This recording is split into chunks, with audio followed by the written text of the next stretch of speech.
Et bon à tous, j'espère que vous allez bien. Je suis content d'être là aujourd'hui avec vous pour ce webinaire.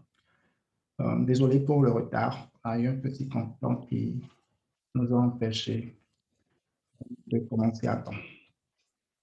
Donc là, on est sur Zoom, il y a le chat, vous pouvez juste aller dans le chat et euh, mettre vos commentaires. Il y a aussi les QA où vous pouvez juste aller et poser les questions euh, que vous avez. Donc, aujourd'hui, nous allons parler de euh, comment euh, gagner de l'argent en faisant ce que vous aimez, comment vivre votre passion.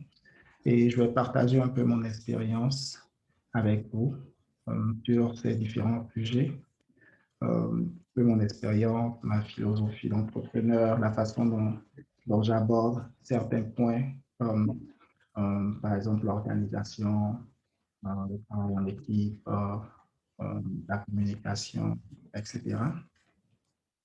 Donc, d'abord, qui je suis. Pour ceux qui ne me connaissent pas, je suis Ulrich Soso, je suis entrepreneur. Euh, je suis tombé dans l'entrepreneuriat par hasard, je dirais. Pour moi, il s'agissait avant tout de faire ce que j'aime. Depuis que j'ai commencé dans la vie professionnelle, euh, je me suis toujours concentré sur faire ce que j'aime. Donc, ce que j'aime principalement, c'est apprendre beaucoup de choses. Donc, apprendre beaucoup de choses, aider les gens, travailler sur différents sujets allant du développement de logiciels au marketing et autres sujets. Donc, si vous avez des questions, comme je disais, n'hésitez pas à le poser dans le chat. Je vois qu'il y a des mains levées. Il y a Jonathan qui a levé sa main, mais vous pouvez juste poser dans le chat. Je vais faire des pauses de temps en temps.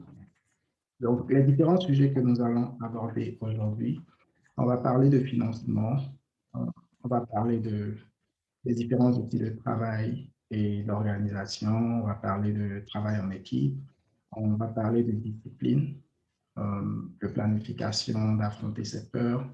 On va parler de comment trouver des clients, acquérir de la notoriété, euh, comment vendre, euh, comment trouver de bons projets. Et ensuite, je répondrai à toutes questions éventuelles euh, que vous aurez. Donc, je vais commencer d'abord en, en disant plus en détail comment j'ai commencé en entrepreneuriat. Je dirais que pour moi, ça a commencé après Canada. J'allais sur Internet, je passais beaucoup de temps. Et Internet, en fait, ça coûte cher aujourd'hui, mais un peu au moins, ça coûtait encore plus cher. Ça coûtait environ 1000 francs CFA de l'heure, c'est-à-dire près de 1,5 € pour ceux qui ne sont pas dans la zone CFA. Donc, il fallait que je trouve une façon de gagner de l'argent pour payer pour ça, parce que j'avais juste passé du temps sur Internet, à apprendre des choses, à lire des choses, à jouer aussi parfois. Donc, pour moi, il s'agissait juste de trouver une façon de financer euh, ces choses que, que, que je faisais. Et donc, voilà. Donc, j'ai commencé en allant sur des forums et je voyais des gens qui avaient besoin de certaines choses. Ils avaient besoin qu'on leur écrive un texte, qu'on leur fasse une page, etc. Et comme je savais le faire, je ne savais pas très bien le faire, je n'étais pas encore expert, mais je les ai quand même contactés et euh, c'était OK pour que je le fasse pour eux. Ensuite, ils me payaient pour ça, ils étaient contents du travail. Donc, c'est comme ça que j'ai conclué. Et en fait, j'ai développé mes compétences au fil du temps en travaillant comme ça en freelance. Et ensuite, j'ai décidé de fonder mes propres startups euh, environ en 2013. J'ai eu pas mal d'échecs. J'ai eu une startup qui a été revendue en 2016. Donc aujourd'hui, je suis toujours en train de travailler sur différents projets, différentes entreprises. Il y en a qui marchent bien, il y en a qui ne marchent pas. Et voilà, donc pour moi, l'entrepreneuriat, c'est avant tout ça, c'est Je dirais que c'est comme un voyage, c'est comme une découverte de moi-même, mais aussi une découverte de choses qui m'intéressent dans le monde. Et on peut avoir plein de raisons euh, de se lancer dans l'entrepreneuriat. On peut vouloir construire un empire, on peut vouloir gagner beaucoup d'argent, on peut vouloir, euh, je ne sais pas trop, vous avez sûrement chacun vos raisons. Ce serait intéressant si par exemple vous mettiez dans le chat quelles sont vos raisons euh, pour entreprendre pour vous. J'aimerais bien lire un peu, pour que ce soit juste moi qui parle. Je suis sûr que j'ai beaucoup de choses à apprendre chez vous. Donc, n'hésitez pas à juste mettre dans le chat déjà quelles sont vos raisons pour vous pour entreprendre. Je vais écrire dans le chat. Aussi, pour ceux qui ne savent pas, au moins vous verrez une notification.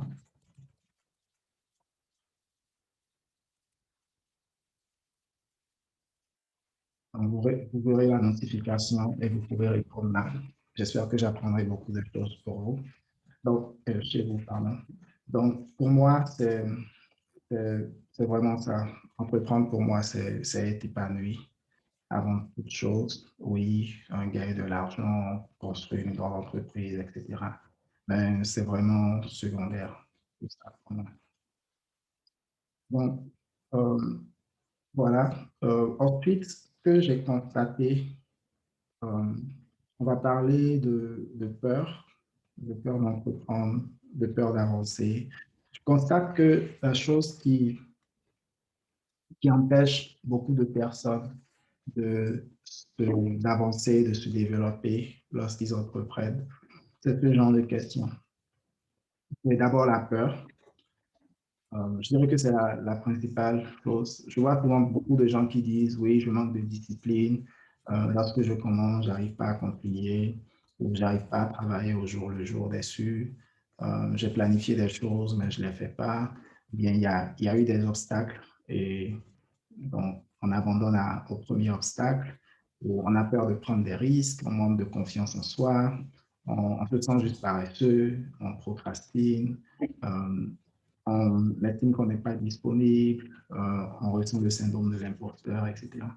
Donc, pour fait, toutes ces choses, c'est souvent différentes manifestations de la peur. On se demande, OK, si je mets mes produits devant des gens, est-ce que les gens vont aimer? Est-ce que euh, ce sera d'assez bonne qualité? Est-ce que les gens euh, ne vont pas me dire que mes produits ne sont pas bons, etc.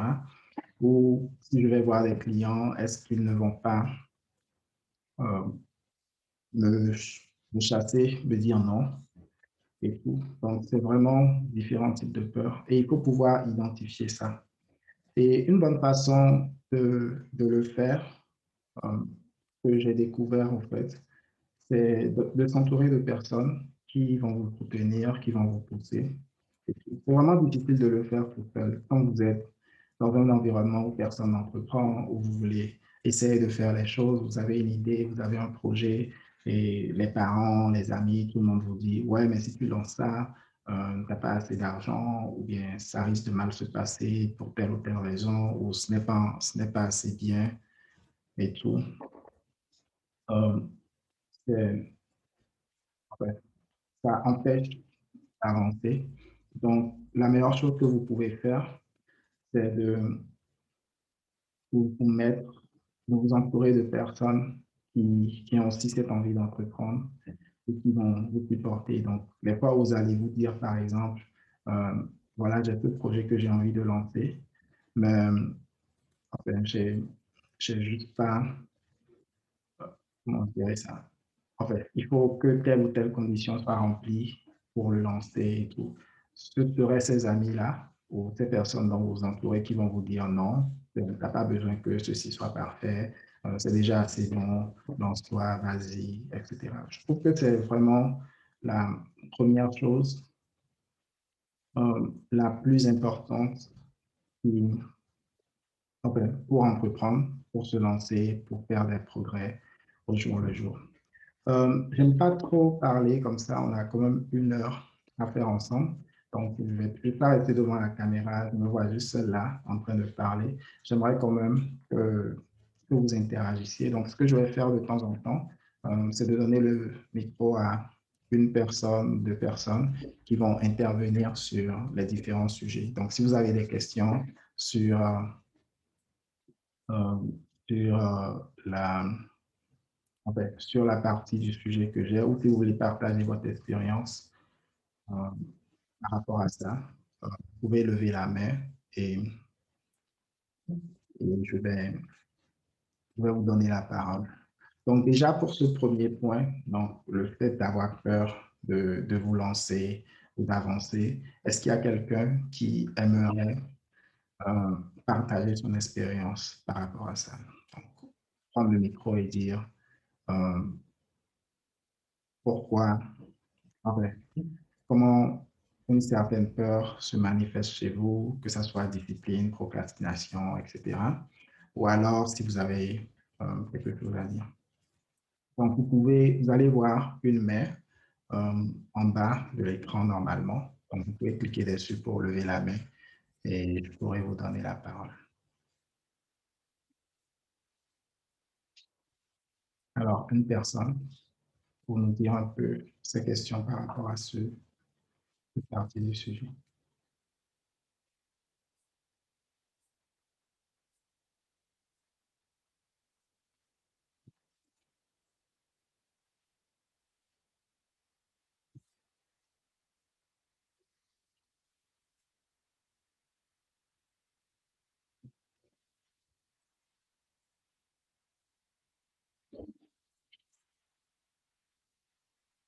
Et il y a Ramaom qui est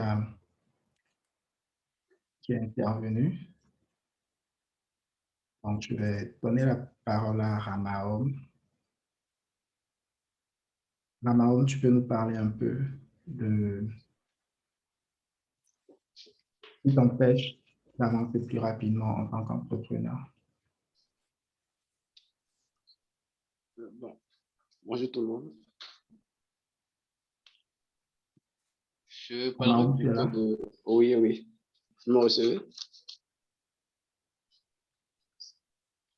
Oui, je suis là, c'est bon. Oui, on t'écoute. Ok, je dis de mon côté, je parlerai plutôt de problèmes d'organisation. Mhm. Je me suis lancé dans plusieurs trucs à la fois.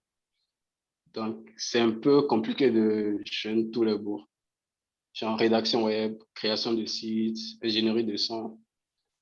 Donc, parfois, tu as un projet ici, tu n'as pas fini de gérer, il y a un autre truc qui te tombe dessus. Donc, ça devient compliqué. Et il y a la famille aussi. C'est vrai, des autres bouts, ça rapporte. Mais il y a tel frère qui a tel souci, tel cousin qui a tel, ou bien te voir, tu es obligé d'utiliser bon, le peu que tu as gagné pour essayer de les aider. Donc, c'est un peu ça. Donc, problème d'organisation et la gestion des revenus. Donc, de mon côté, c'est ce que je dirais. OK, d'accord. Pour l'organisation, on va en parler tout à l'heure. Je pense que ce sera le deuxième point qu'on va aborder. Mais D'accord. déjà, j'ai une question pour toi. C'est Oui. pourquoi est-ce que tu fais plein de choses à la fois? Si tu trouves que ça t'empêche d'avancer, le fait d'avoir euh, la tête dans plein de choses à la fois, ça t'empêche d'avancer sur chaque chose individuelle. Qu'est-ce qui t'empêche de juste supprimer certaines de ces choses et de te concentrer sur une chose? Bon, le problème, j'ai du mal à décider. C'est un peu comme un dilemme. Je ne sais pas concrètement lequel choisir. Et où est-ce que ça a commencé? Tantôt, bon, je savais commencer avec la rédaction, mais il y a des fois où il n'y a pas de contrat, donc des temps morts comme ça. Et c'est pour tuer ces temps-là, j'étais obligé. Bon, je profitais du temps pour apprendre à faire autre chose. Et je n'étais pas sur autre chose. Maintenant, n'ayant pas les autres, j'accumule. Donc, l'état pour l'heure actuellement, j'ai du mal à décider concrètement où continuer. C'est un peu ça. OK, donc tu es passionné par toutes ces choses, c'est ça? Surtout l'ingénierie de son et la rédaction. OK, et pourquoi tu ne laisses pas tomber les autres? Bon, je veux dire pour joindre les deux bouts. comme ça rapporte aussi un peu, Mhm. c'est un peu ça. OK. Et le temps que tu mets à travailler sur ces autres choses qui ne te passionnent pas, pourquoi est-ce que tu n'utilises pas ce temps pour continuer de mieux avancer en ingénierie de son et en rédaction? Je n'ai pas compris. Ben, en fait, tu as un temps limité, n'est-ce pas? Je suppose que tu as 10 heures de temps Oui, c'est en général et que tu fais 5 choses. D'accord? Donc, tu passes 2 heures de temps sur chacune de ces choses. N'est-ce pas? Si tu fais 5 choses en 10 heures de temps. Donc, ce que chacune de ces choses va te rapporter en 2 heures de temps, pourquoi tu ne prends pas juste une ou deux de ces choses et tu passes 10 heures de temps dessus? Et là, ça te rapporte plus. bon, j'y avais pas trop pensé, c'est vrai. J'y avais pas trop pensé. OK, d'accord. Merci beaucoup. Je vous en prie. Donc, on va continuer avec, je vais voir.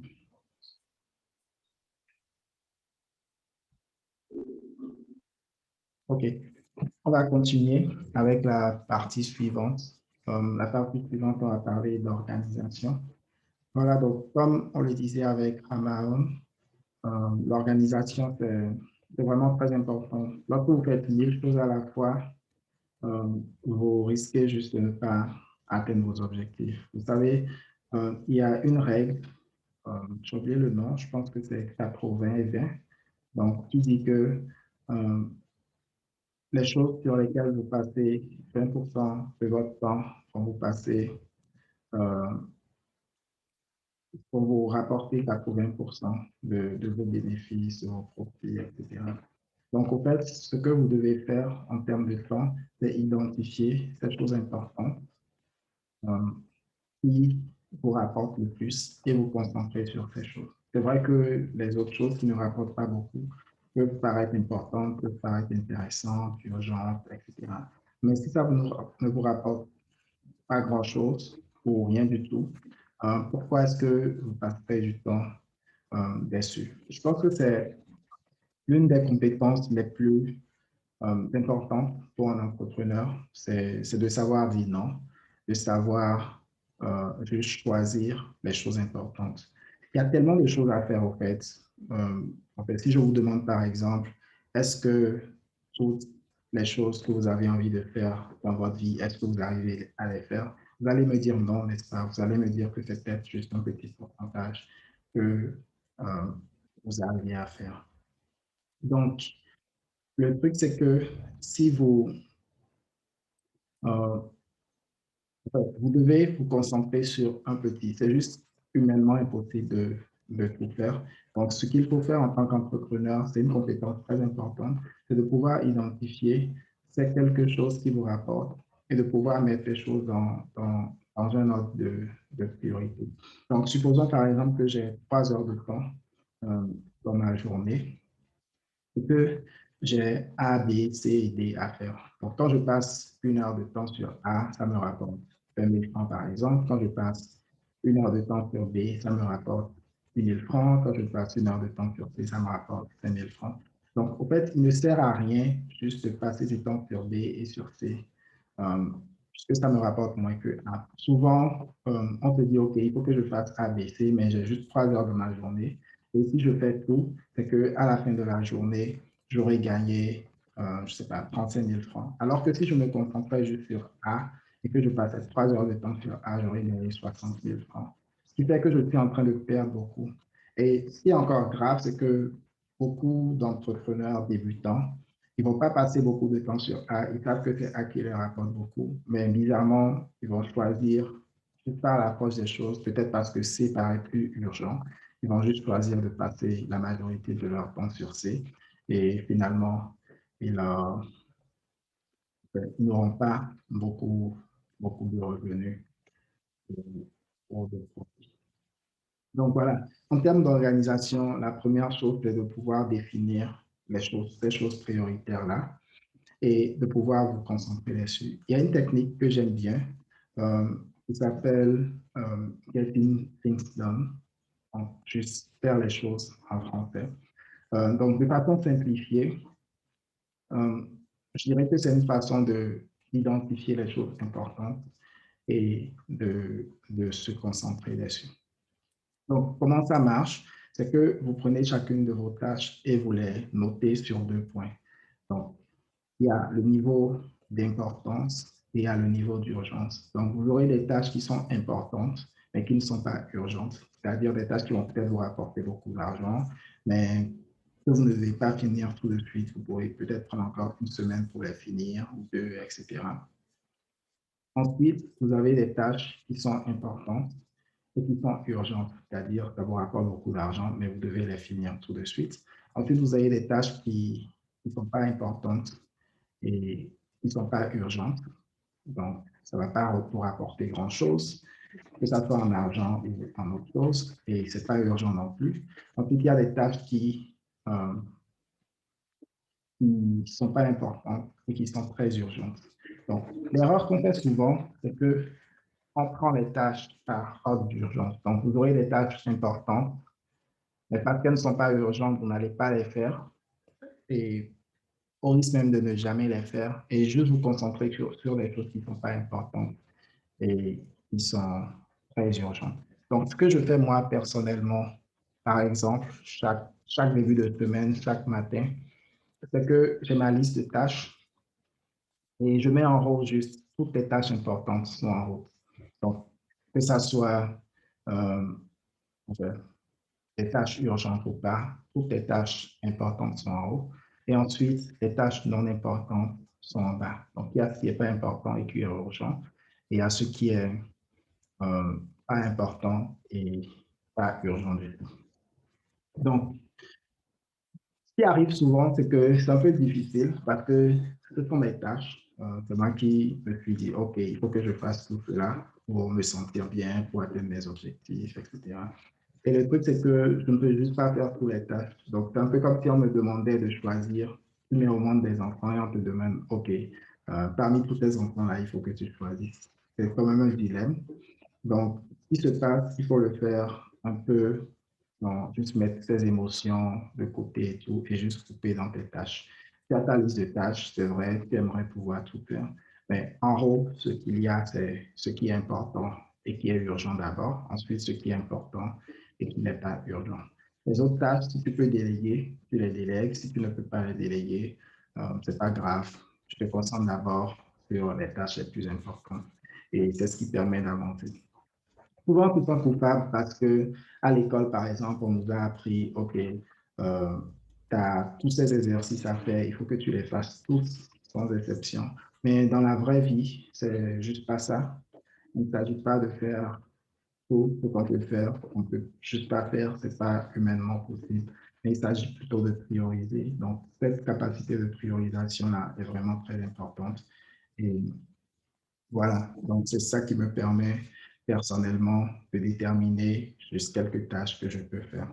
Et souvent, on se sent coupable de ne pas pouvoir faire, mais ce que j'ai remarqué au fil du temps, au début, j'essayais de tout faire, mais au fil du temps, quelle que soit la longueur de la journée, vous allez remarquer que vous pouvez juste faire une seule chose, une seule grosse tâche chaque jour, et peut-être une seconde tâche de taille moyenne, et peut-être juste une, deux, trois petites tâches. Donc, chaque jour, c'est juste se demander, pour moi en tout cas, quelle est la grosse chose à faire aujourd'hui. Donc, je me concentre juste dessus. Ensuite, il y a les choses secondaires, j'essaie de le faire. Mais chaque matin, je me demande, je regarde ma liste des choses, quelle est la grosse chose la plus importante et urgente à faire tout de suite. Donc, souvent, si vous laissez juste cette grosse chose-là et vous ne le faites pas aujourd'hui, demain aussi, il y aura d'autres petits trucs à faire et vous allez vous dire, OK, il faut que je le fasse et vous n'allez jamais le faire. Donc, vous allez juste rester là, passer votre temps à faire de petites tâches qui, qui ne vous avancent pas. Et euh, donc, voilà. Donc, bon, il y a pas mal de tests dans le chat. Je vais lire rapidement, voir s'il y a des questions. Si vous avez des questions, n'hésitez pas à les poser en même temps. Mais j'aimerais demander euh, à l'un d'entre vous, est-ce que vous avez une expérience à partager avec nous de choses importantes que vous devez faire? Est-ce qu'il y a une autre chose aujourd'hui que vous avez été très important et que vous êtes en train de trimballer depuis des jours ou des semaines? Donc, si quelqu'un veut intervenir, dites-moi, n'hésitez pas à lever la main ou, euh,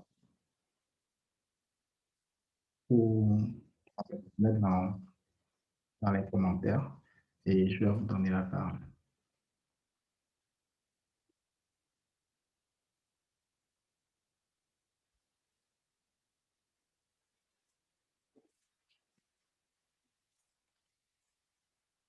OK, il y a Jonathan qui a dit qu'il va écrire.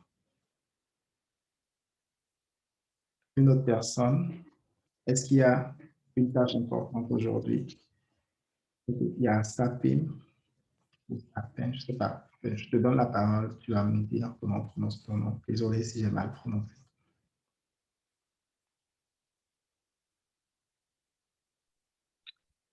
Hello. Allô. Oui. Bonjour à tous. Merci pour votre intervention.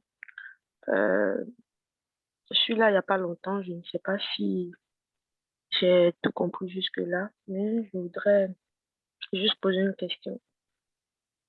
Si je comprends bien, vous étiez en train de parler d'organisation en tant qu'entrepreneur. Déjà, à la base, je me présente, je ne suis pas entrepreneur. Je compte, comment dirais ça, concrétiser un projet, mais je suis étudiante. Voilà.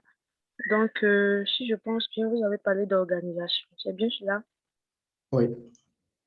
Euh, bon, j'ai eu des retours des divorcés et tout. Je pense qu'en tant qu'entrepreneur, il y a beaucoup d'imprévus. Donc, est-ce qu'on peut vraiment avoir un bon suivi de son plan d'organisation? Ou bien ce n'est pas plutôt parler de, comment dirais ça, comment je peux m'exprimer? Est-ce que c'est pas plutôt un plan d'optimisation que nous devons avoir en tant qu'entrepreneur? Parce que je pense que c'est ça le réel défi d'un entrepreneur, le sens de l'optimisation. Voilà, ça c'était ma question. Est-ce qu'on peut vraiment parler de plan d'organisation en tant qu'entrepreneur et non de plan d'optimisation? OK. Pardon, d'abord, comment est-ce qu'on prononce ton nom? Sapim. Sapim. OK. Oui. C'est un nom d'où, ça? Je suis en Côte d'Ivoire. Je OK. suis ivoirienne. C'est un nom traditionnel? Adjoa, c'est mon nom traditionnel. Je suis Annie. Ah, OK. D'accord. C'est la première fois que j'entends le nom. Désolé pour la curiosité. Ok. Le nom est très rare. Ouais, ça va être cool d'avoir un nom rare. OK. Donc, quand tu es en train de dire un plan d'optimisation, que veux-tu dire par là? Bon, par là, j'entends euh, un entrepreneur qui a fait un plan d'action, enfin, un plan d'organisation qui s'est dit.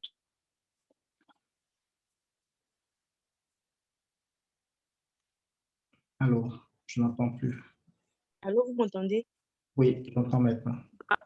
Dans la concrétisation, il y a peut-être un fossé, il y a peut-être quelque chose qu'il a mal géré, ou du moins il y a une imprévu qui est arrivé. Comment est-ce qu'il doit jongler entre son plan de départ, son plan d'organisation de départ, et ce qui vient de lui tomber là-dessus, là maintenant?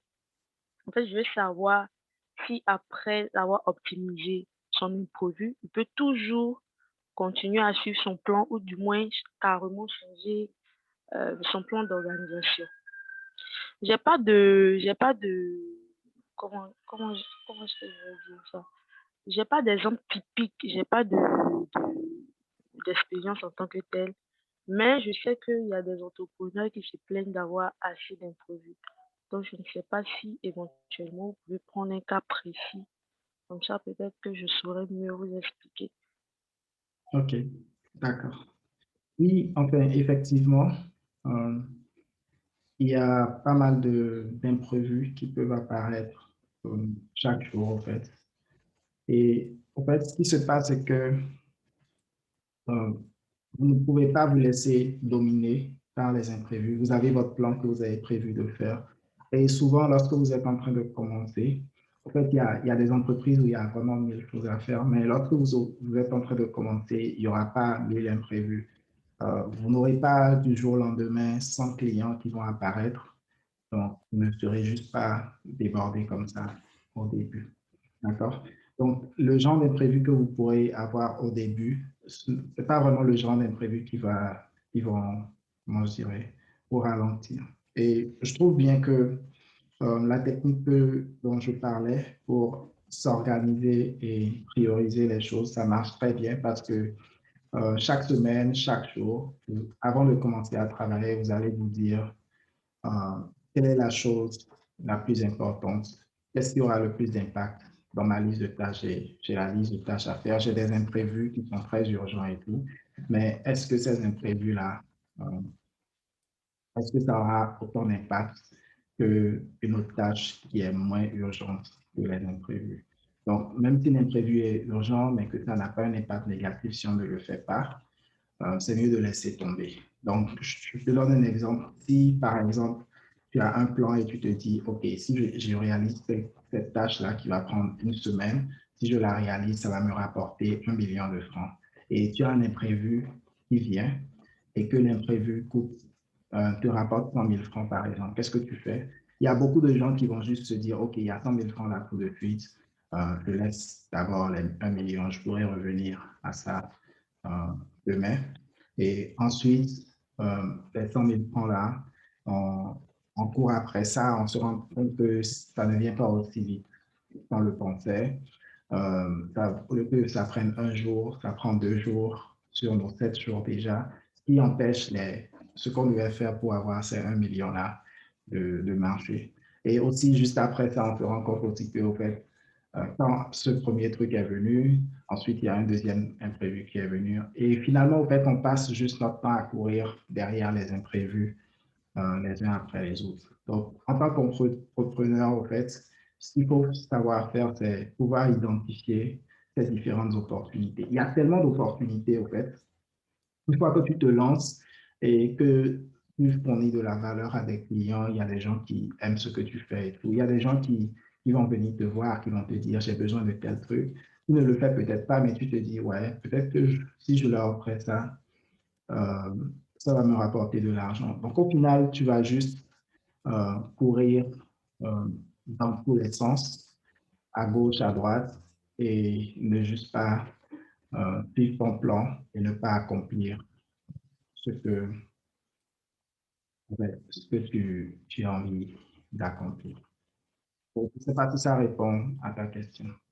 Ça répond très bien à ma question. Merci pour votre Ok. Tu as une autre question? Je vais la reformuler. Je vais reformuler la question. Ok, d'accord. Merci beaucoup.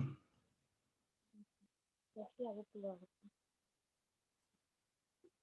Ok, il y a Jean. Il y a une autre question. Ok, Jean, on t'écoute. Oui, bonsoir tout le monde. Bonsoir. Bon, pour moi, c'est un plaisir de participer à votre webinaire parce que depuis tout jeune, je voyais vos vidéos, je vous appréciais bien. Bon, depuis plus de 12 mois, je suis en France. Moi, j'ai eu quelques problèmes avec les business en ligne.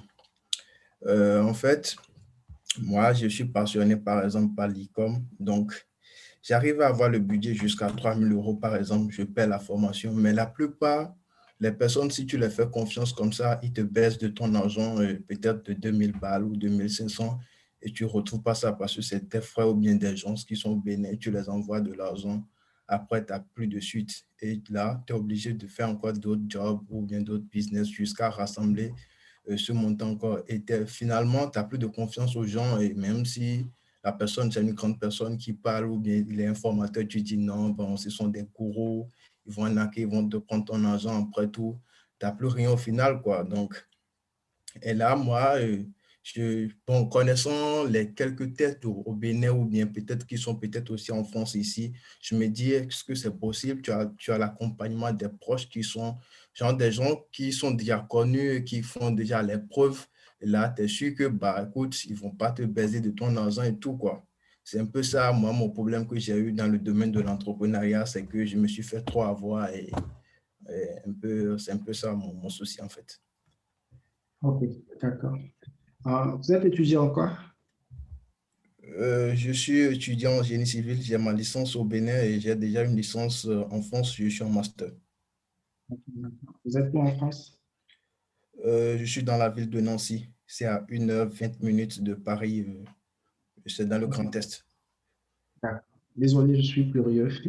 C'est pour ça que je demande tout ça. Oui, en fait, en général, ce qu'on se dit souvent, c'est que je vais mettre par exemple 1000 euros dans tel projet ou 2000 euros et ça va réussir et ça va me rapporter telle ou telle somme. Donc, ça arrive souvent, mais il faut savoir que entreprendre, c'est vraiment très, très, très difficile. Donc, En fait, tu l'as déjà mis et tu t'es fait déjà baiser en fait. Peut-être tu as 3 000 euros. Par exemple, actuellement, le mois passé, disons depuis plus de 3 mois, je me suis fait baiser par exemple pour 3 000 euros parce que juste, on m'a dit, on voit l'argent 1 500 Bénin, on va te payer des influenceurs. Et parce que si tu les paies directement, donc du coup, j'ai plus de suite jusqu'à présent. Tu vois un peu ce que je veux dire. ouais, Et après, comment je vais encore rassembler? Bon, c'est vrai, à la fin de chaque mois, je peux toucher 1 500 et tout. Mais à prendre encore 3 000 balles, remettre encore dans un business qui va partir en fumée, bah, en fait, ça sonne mal dans la tête, quoi. oui. En fait, ce qu'il faut faire souvent, c'est, voilà, comme je disais, c'est compliqué et c'est très risqué, au fait. C'est juste la définition, tu vois. Et franchement, je suis vraiment désolé que tu aies eu ces mésaventures et tout.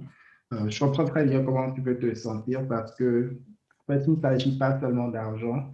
Il s'agit, comme tu l'as dit, avant tout de confiance, de travailler avec des gens. Quand tu envoies ton argent, au fait, c'est un peu comme si tu envoyais aussi une partie de ton cœur, tu vois un peu, une partie de toi-même. Parce que cet argent, en fait, tu as littéralement travaillé à la sueur de ton front pour l'avoir. Donc, c'est vrai que c'est juste des billets ou bien un transfert et tout, mais c'est beaucoup plus que ça. C'est vraiment une partie de toi, c'est des sacrifices que tu as fait et tout. Donc, en fait, je comprends très bien comment ça peut faire mal et tout. Je suis désolé pour toi. Mais le truc, c'est que si tu veux entreprendre et réussir, tu es obligé de faire confiance aux gens. En général, c'est ça. Donc, ce que tu peux faire pour minimiser les risques dans le futur, que je pense, c'est, par exemple, si tu dois travailler avec des influenceurs et tout, et tu dois dépenser, je ne sais pas, 1000 euros ou 3000 euros, par exemple, comme tu as dit, c'est déjà beaucoup, au fait. D'accord? Pour toi-même, c'est beaucoup. C'est quand même une grande quantité de travail qui te permet de gagner cette somme. C'est des économies, au fait, que tu donnes à la personne.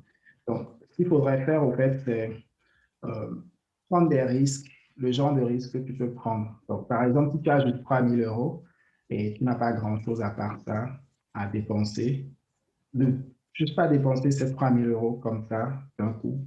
Donc, quelqu'un te dit, OK, il faut 3000 euros pour ça, tu peux demander, OK, est-ce que, même si on n'a pas le même résultat qu'avec 3000 euros, est-ce qu'on peut faire quelque chose avec, je ne sais pas, 300 euros par exemple, ou 500 euros, ou moins que ça, tu vois.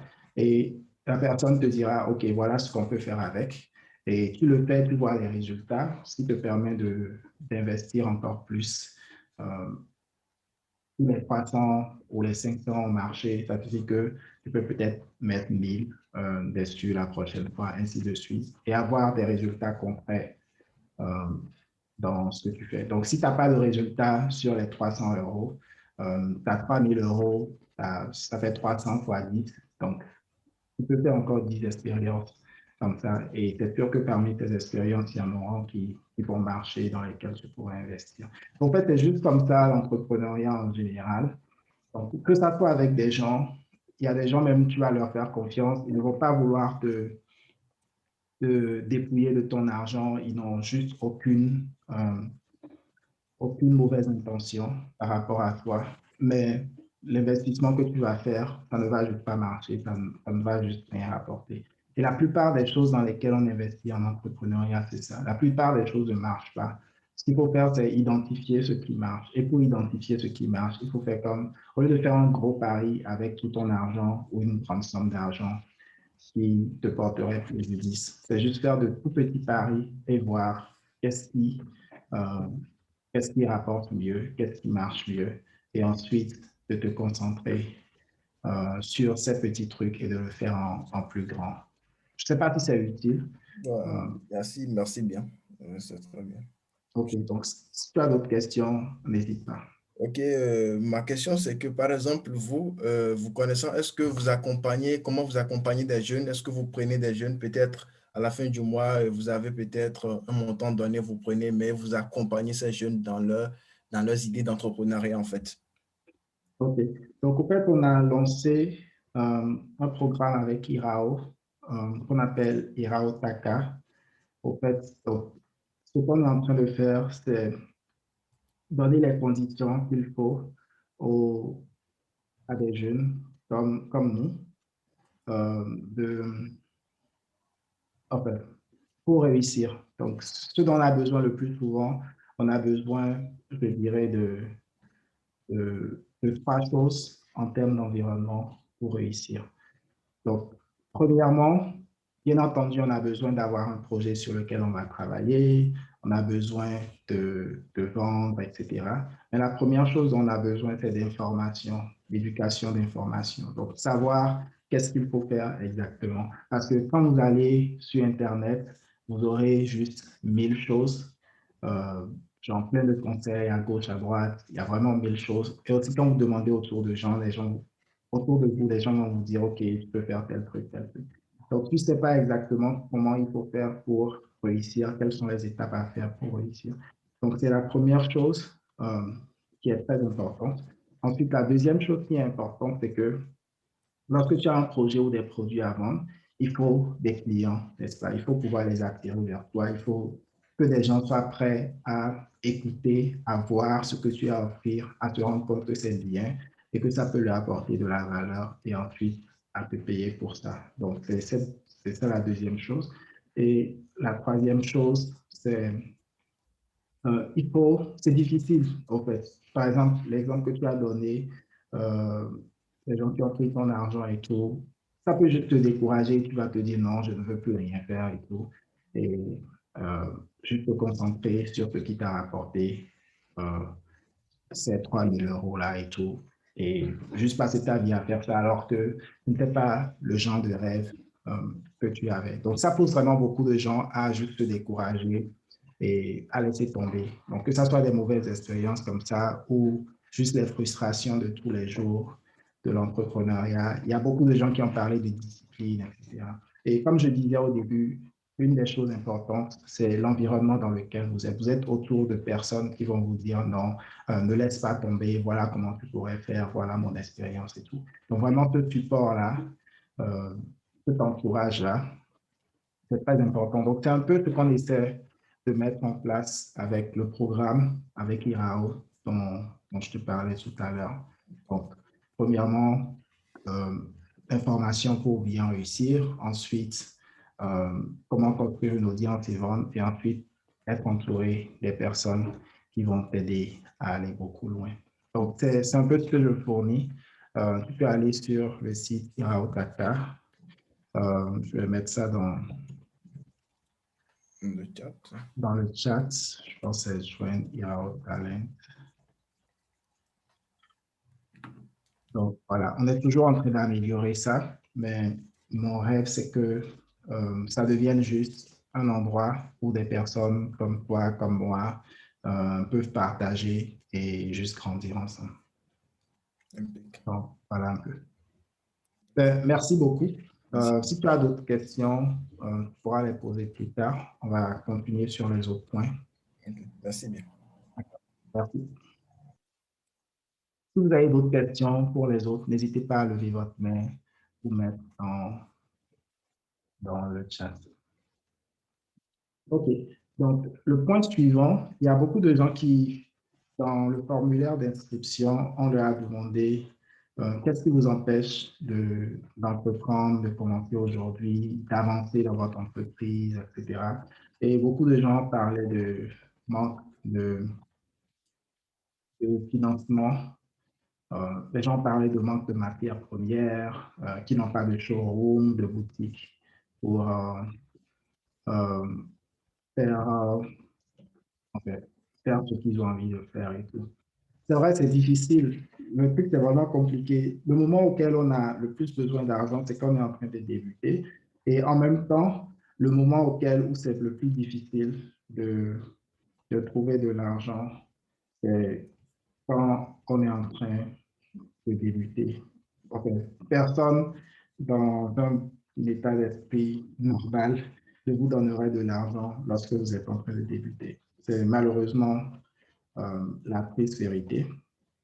Moi-même, j'ai jamais eu de financement euh, pour quoi que ce soit. Euh, j'ai laissé tomber lorsque je me suis rendu compte que je n'en aurais jamais. Euh, enfin, c'est maintenant que me suis remis à m'intéresser euh, aux sources de financement et tout. Donc, le truc qu'il faut savoir, c'est que lorsque vous commencez à entreprendre, il y a de fortes chances que vous allez échouer. C'est un peu comme un apprentissage. Lorsque vous commencez à marcher, vous avez un bébé qui apprend à marcher. Il a vu tout le monde marcher autour de lui 1000 fois, mais il ne va juste pas se lever et se mettre à marcher comme tout le monde. Donc, c'est de la même façon, vous avez vu des entrepreneurs autour de vous, à la télé, etc.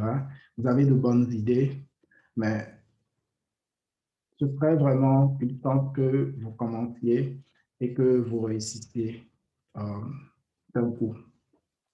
Donc, même pour des gens, quelqu'un qui lance sa première entreprise et qui réussit avec sa première entreprise, ce qui se passe, c'est que il ne va pas juste lancer l'entreprise et 6 mois plus tard, il a réussi. Donc, il a lancé l'entreprise, il avait des idées quand il a lancé. Ensuite, il se rend compte que ça ne marche pas du tout. Ensuite, il laisse tomber tout ça. Ensuite, il, il reprend d'autres idées, etc. Et juste après, il trouve la meilleure façon de faire marcher. Donc, pendant ce temps, il a vraiment échoué encore avant de trouver la façon de, de réussir. Donc, pour imaginez si quelqu'un vous donnait de l'argent, par exemple, vous donnez des millions et vous échouez et tout l'argent est perdu. Qu'est-ce qui va se passer? Comment est-ce que vous allez vous sentir par rapport à cette personne? Moi, aussi, au début, je me disais, ouais, j'ai tel projet, ça va réussir, c'est évident que ça va marcher et tout, mais pourquoi les gens n'ont pas envie d'investir en moi? C'est frustrant et tout le reste. Mais au final, j'ai compris que s'ils avaient investi, ils allaient juste perdre tout leur argent. Donc, déjà, ce que je recommande de faire lorsque vous commencez, c'est de trouver euh, votre, votre passion. Donc, qu'est-ce qui vous passionne? Sachez que vous allez échouer euh, pendant, en fait, vous allez échouer pendant vos premières années en tant qu'entrepreneur. Vous allez échouer de mille façons. De mille façons. Donc, mais il faut que vous ayez la force de continuer et d'apprendre, en fait. Comme je disais, c'est un processus d'apprentissage. Tu vois des gens, par exemple, qui disent, ouais, je veux être entrepreneur. Aujourd'hui, tu le vends en train de vendre des chaussures. Ça ne marche pas. 2 ou 3 mois plus tard, tu le vois en train de fabriquer, je sais pas, des boissons, par exemple. Ça ne marche pas. 3 mois plus tard, tu le vois en train de faire des produits cosmétiques. Ça ne marche pas. Donc, vous voyez, il y a des gens comme ça qui sont juste en train de sauter d'une chose à l'autre. Et ce qui arrive au fait, c'est qu'ils n'apprennent jamais. Donc, ça ne te donne pas assez de temps pour apprendre. Le truc, c'est que tu choisis une passion. Si tu te dis, OK, donc ma passion, c'est de faire que, quel exemple je peux prendre? Ouais, je suis passionné par les chaussures. J'ai juste envie que les gens soient bien chaussés, soient bien habillés, etc. Donc, tu te contentes dessus et il faut que tu trouves toutes les façons d'échouer. Je pense qu'il y a une citation qui dit ça. Il faut que tu trouves ce qui ne marche pas. En fait, apprendre et devenir expert en quelque chose, c'est comprendre ce qui ne marche pas dans cette chose. Et pour comprendre ce qui ne marche pas dans cette chose, il faut avoir essayé 1000 choses de 1000 façons avant de se rendre compte que ouais, voilà, ça ne marche pas, ça ne marche pas, ça ne marche pas. Peut-être que ça va marcher. Et au fil du temps que vous êtes en train d'échouer, chaque fois, imaginez, il y a juste 100 façons de faire les choses. Et parmi ces 100 façons de faire les choses, il y a 10 façons qui marchent. D'accord? Si vous essayez la première fois, vous n'allez pas tomber sur un de ces 10, mais parmi les 30, vous avez déjà éliminé. Donc, au fil du temps, vous êtes en train d'éliminer ce qui ne marche pas. Et ça ne fait qu'augmenter vos chances de réussir. Donc, c'est un peu ça, entreprendre, au fait, c'est ce genre d'apprentissage, être en train d'échouer encore et encore.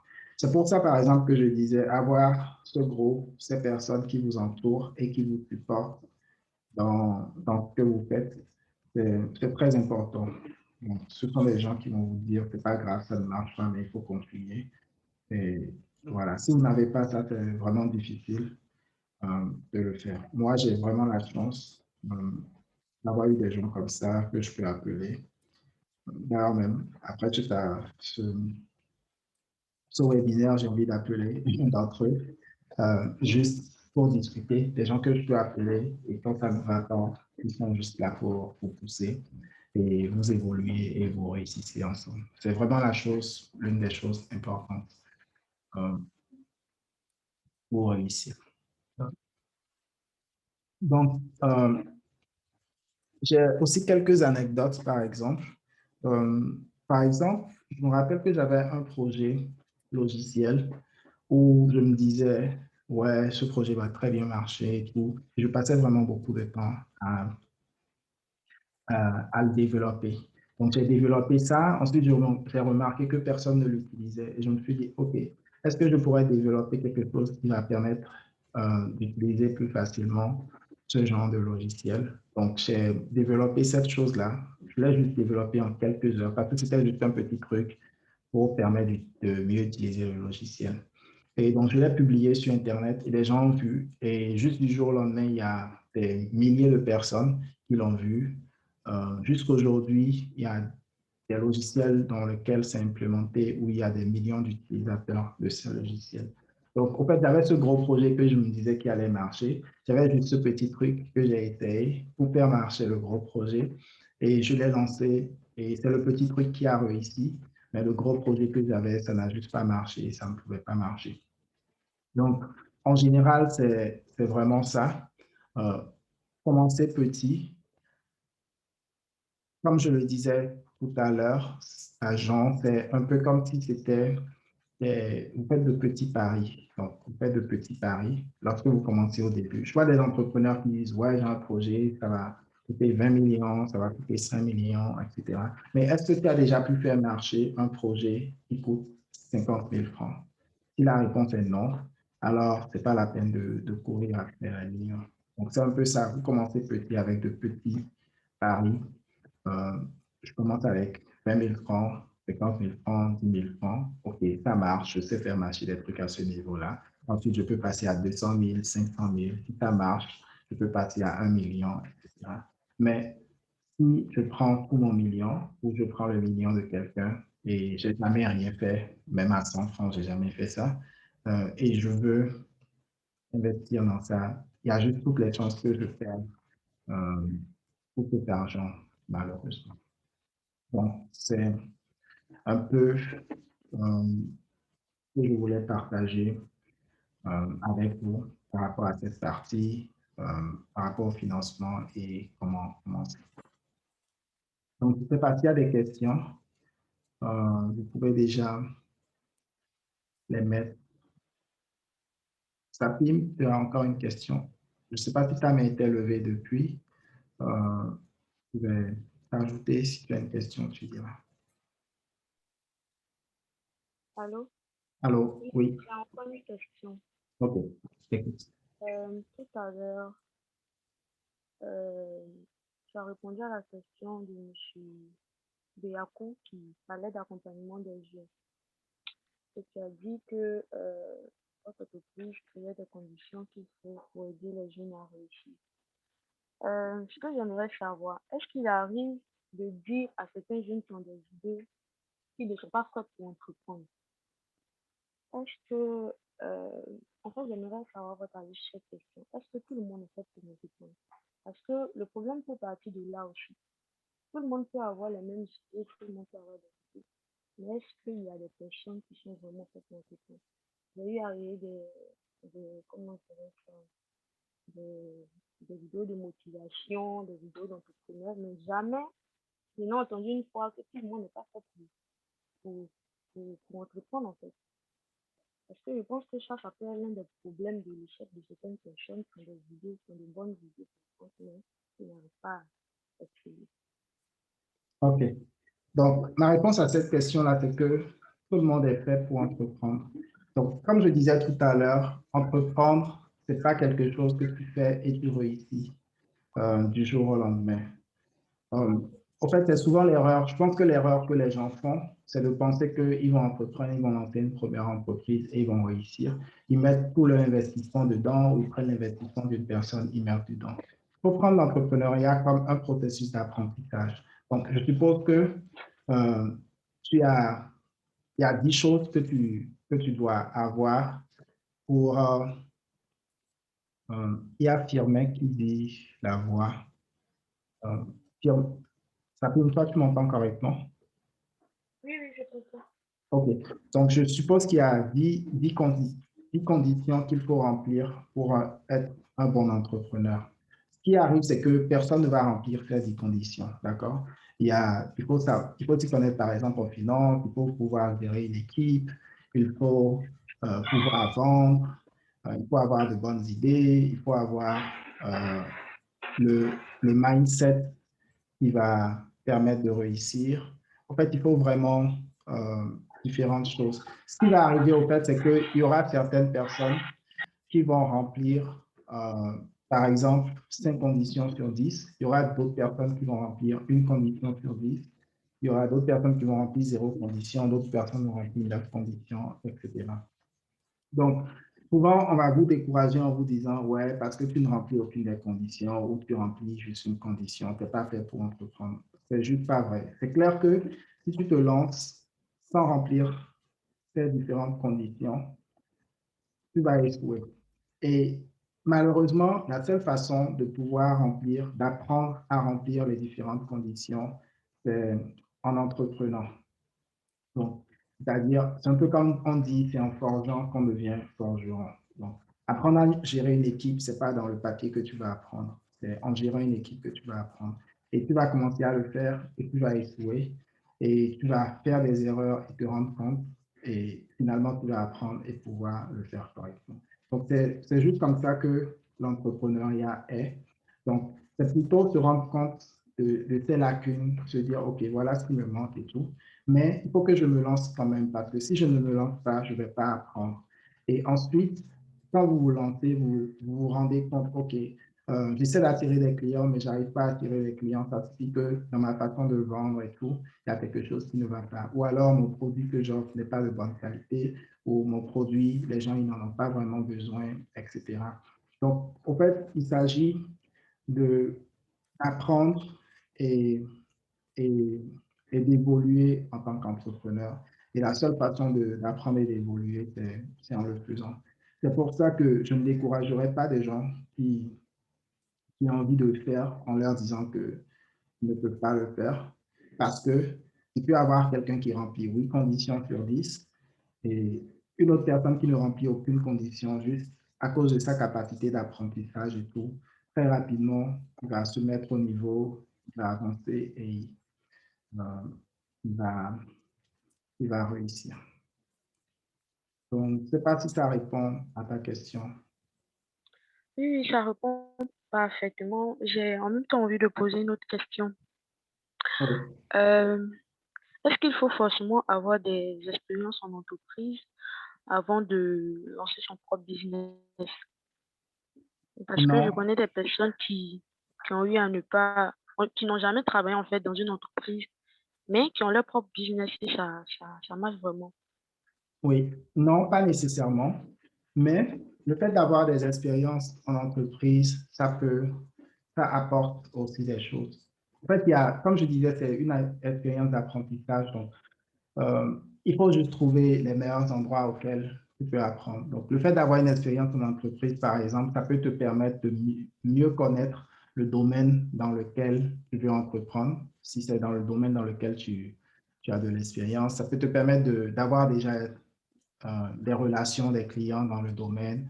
Ça peut te permettre euh, de savoir gérer une équipe ou de travailler en équipe, par exemple. Ça t'apprend quand même pas mal de choses que tu peux réutiliser en entrepreneuriat. Mais comme je le disais aussi, lorsque tu travailles dans ta propre entreprise, tu peux toujours apprendre ces choses, te rendre compte de tes lacunes et apprendre ces choses. Donc, ça ne dépend pas vraiment de est-ce que tu as travaillé en entreprise ou pas. Il ne faut pas nécessairement ça. C'est une façon d'apprendre comme tout autre.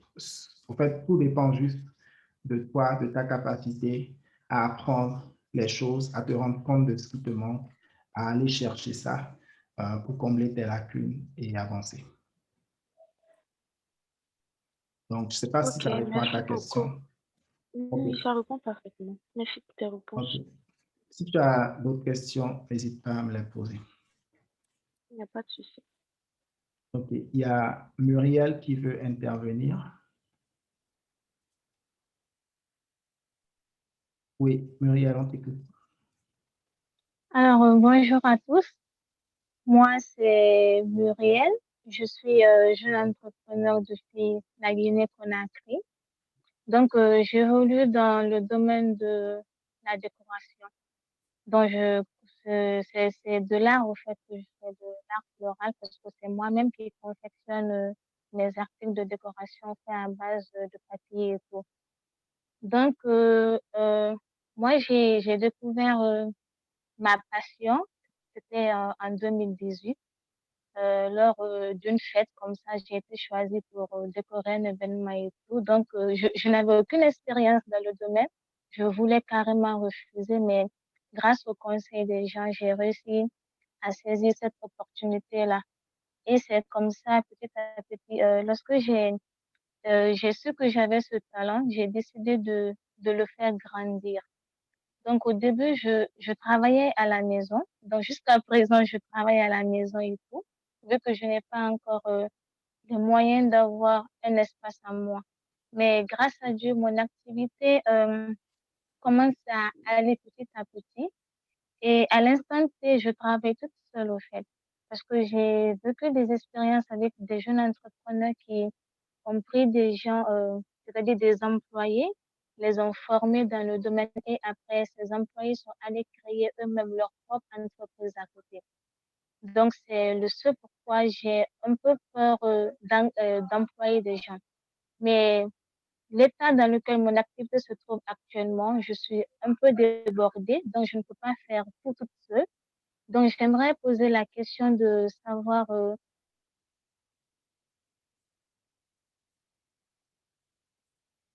quelle Allô? stratégie mettre en place pour parce que le domaine dans lequel je suis.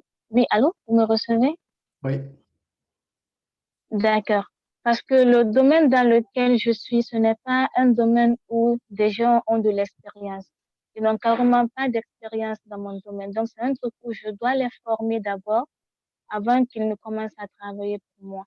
Donc, j'ai un peu de lacune à ce sujet. Comment je vais, parce que je peux pas t'employer directement et commencer à te payer, or c'est moi qui te forme. Donc, j'aimerais savoir comment m'y prendre, en fait. OK, d'accord. Et tu as commencé il y a combien de temps? J'ai commencé en 2019. Donc, c'est en train de faire 2 ans ou ça fait déjà 2 ans? Oui, c'est en train d'aller dans sa troisième année. OK. Et lorsque, enfin, imagine un employé qui te rejoint aujourd'hui et qui, Mhm. dans 2 ans, décide de faire la même chose que toi. Est-ce que tu penses que cet employé pourra le faire en quelques mois? Je ne pense pas que ça va lui prendre aussi des années. Oui, ça va lui prendre des années, mais je pense que pas forcément des années, parce que je l'aurai à la base formé. Mhm. Mais, et tout le reste dans l'entreprise, comment trouver des clients, comment gérer une équipe, euh, la vision que tu as de l'entreprise et tout. Est-ce que tu vas former cette personne à tout ça? Non. Ben voilà, donc je trouve que c'est tout à fait légitime que quelqu'un décide de quitter ton entreprise et aller faire autre chose, tu vois, parce que c'est les compétences que la personne a acquises. Il faut voir un peu ça comme ça. Lorsque tu prends quelqu'un dans ton entreprise, la personne acquiert des compétences, tu payes la personne, mais en échange, toi, ton entreprise avance plus vite, euh, tu as plus de clients et tu réalises ce dont tu as rêvé. Tu vois un peu. Donc, c'est un peu comme un échange Et la personne a tous les droits de prendre ces compétences-là qu'elle a acquises et peut-être un peu de l'argent que tu l'as payé pour décider aussi de lancer sa propre entreprise. D'accord? C'est Ok. juste tout à fait naturel. Maintenant, il faut savoir aussi qu'une entreprise, c'est pas, par exemple, comme toi, tu l'as remarqué, je pense que tu es dans la décoration et tout. C'est juste pas ça l'entreprise, n'est-ce pas? Même juste avec les compétences de décoration, c'est pas juste ça qui fait marcher ton entreprise. Il y a autre chose. Il y a ta notoriété, il y a comment trouver les clients et tout. Ce qui prend des années à apprendre aussi et à développer. D'accord? Mhm. Donc, un employé ne pourra juste pas faire tout ça. Ce qui arrive souvent, que j'ai remarqué dans les entreprises où les gens se plaignent d'un employé qui a fait ça, il y a juste, enfin, qui ont employé la personne et la personne est partie et ensuite a lancé l'entreprise pour le concurrent. Ce qui arrive, c'est que souvent ils prennent un employé et au fait, c'est l'employé qui fait tout. Tu vois, ce sera l'employé qui sera à la production, ensuite c'est l'employé qui va trouver les clients, discuter avec les clients. Au fait, l'employé va juste faire tout. Toi, tu sais le faire, tu montres à l'employé, l'employé fait tout à ta place et toi, tu croises les bras et tu espères que l'employé ne te laisse pas un jour. Enfin, tout employé intelligent va se rendre compte, mais finalement, c'est vrai que celui-là m'a appris les choses, mais au final, c'est moi qui fais tout à sa place. Pourquoi est-ce que je ne lance pas ma propre entreprise euh, pour gagner beaucoup plus, tu vois? Donc, Oui, je vois. c'est souvent ce qui arrive au fait, et les employés décident. En plus de ça, ils sont mal payés, donc ils décident juste d'aller ailleurs, quoi. Donc, c'est plus une injustice de la part de la personne qui, qui a son entreprise. Donc, tu prends quelqu'un, tu lui apprends des choses, oui, mais ensuite, c'est cette personne qui fait tout. Ensuite, tu ne le payes pas bien. Quand l'entreprise commence à rapporter des millions, tu emportes tout et tu lui payes juste des centaines de mille. Si la personne fait tout, c'est peut-être mieux que tu lui donnes des parts dans l'entreprise et que vous deveniez partenaire, n'est-ce pas? Oui, c'est ça. Voilà, donc toi, dans ton cas, je ne pense pas que tu devrais t'inquiéter pour ça. Euh, Toi-même, tu as dit qu'il y a des tâches où tu es débordé. Ce qu'il faut faire, en fait, tu vois, là, c'est toi qui fais tout, mais au fil du temps, quand des employés te rejoignent, ils sont spécialisés. Il y a telle personne qui fait la production, il est fait en production, telle personne euh, t'aide à trouver des clients, telle personne fait Mhm. autre chose, ainsi de suite. Et même au fil du temps, même dans la production, par exemple, il y a différents processus.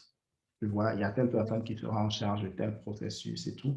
Ou même pour trouver des clients, il y a différents trucs. Enfin, quand on poste sur les réseaux sociaux, par exemple, il y a une personne qui peut se charger de ça. Ensuite, quand les gens sont attirés, ils vont venir pour voir les offres, négocier les prix et tout. Il y a une autre personne qui peut se charger de ça. Donc, ça fait que tous ces employés sont spécialisés dans différentes choses. Ils t'aident à le faire, mais aucun d'eux ne peut juste se lever et aller lancer son entreprise parce qu'il ne sait juste pas faire tout ce qu'il faut pour ça. Donc, en tout cas, ne t'inquiète pas. Concentre-toi sur ce que tu fais et avance.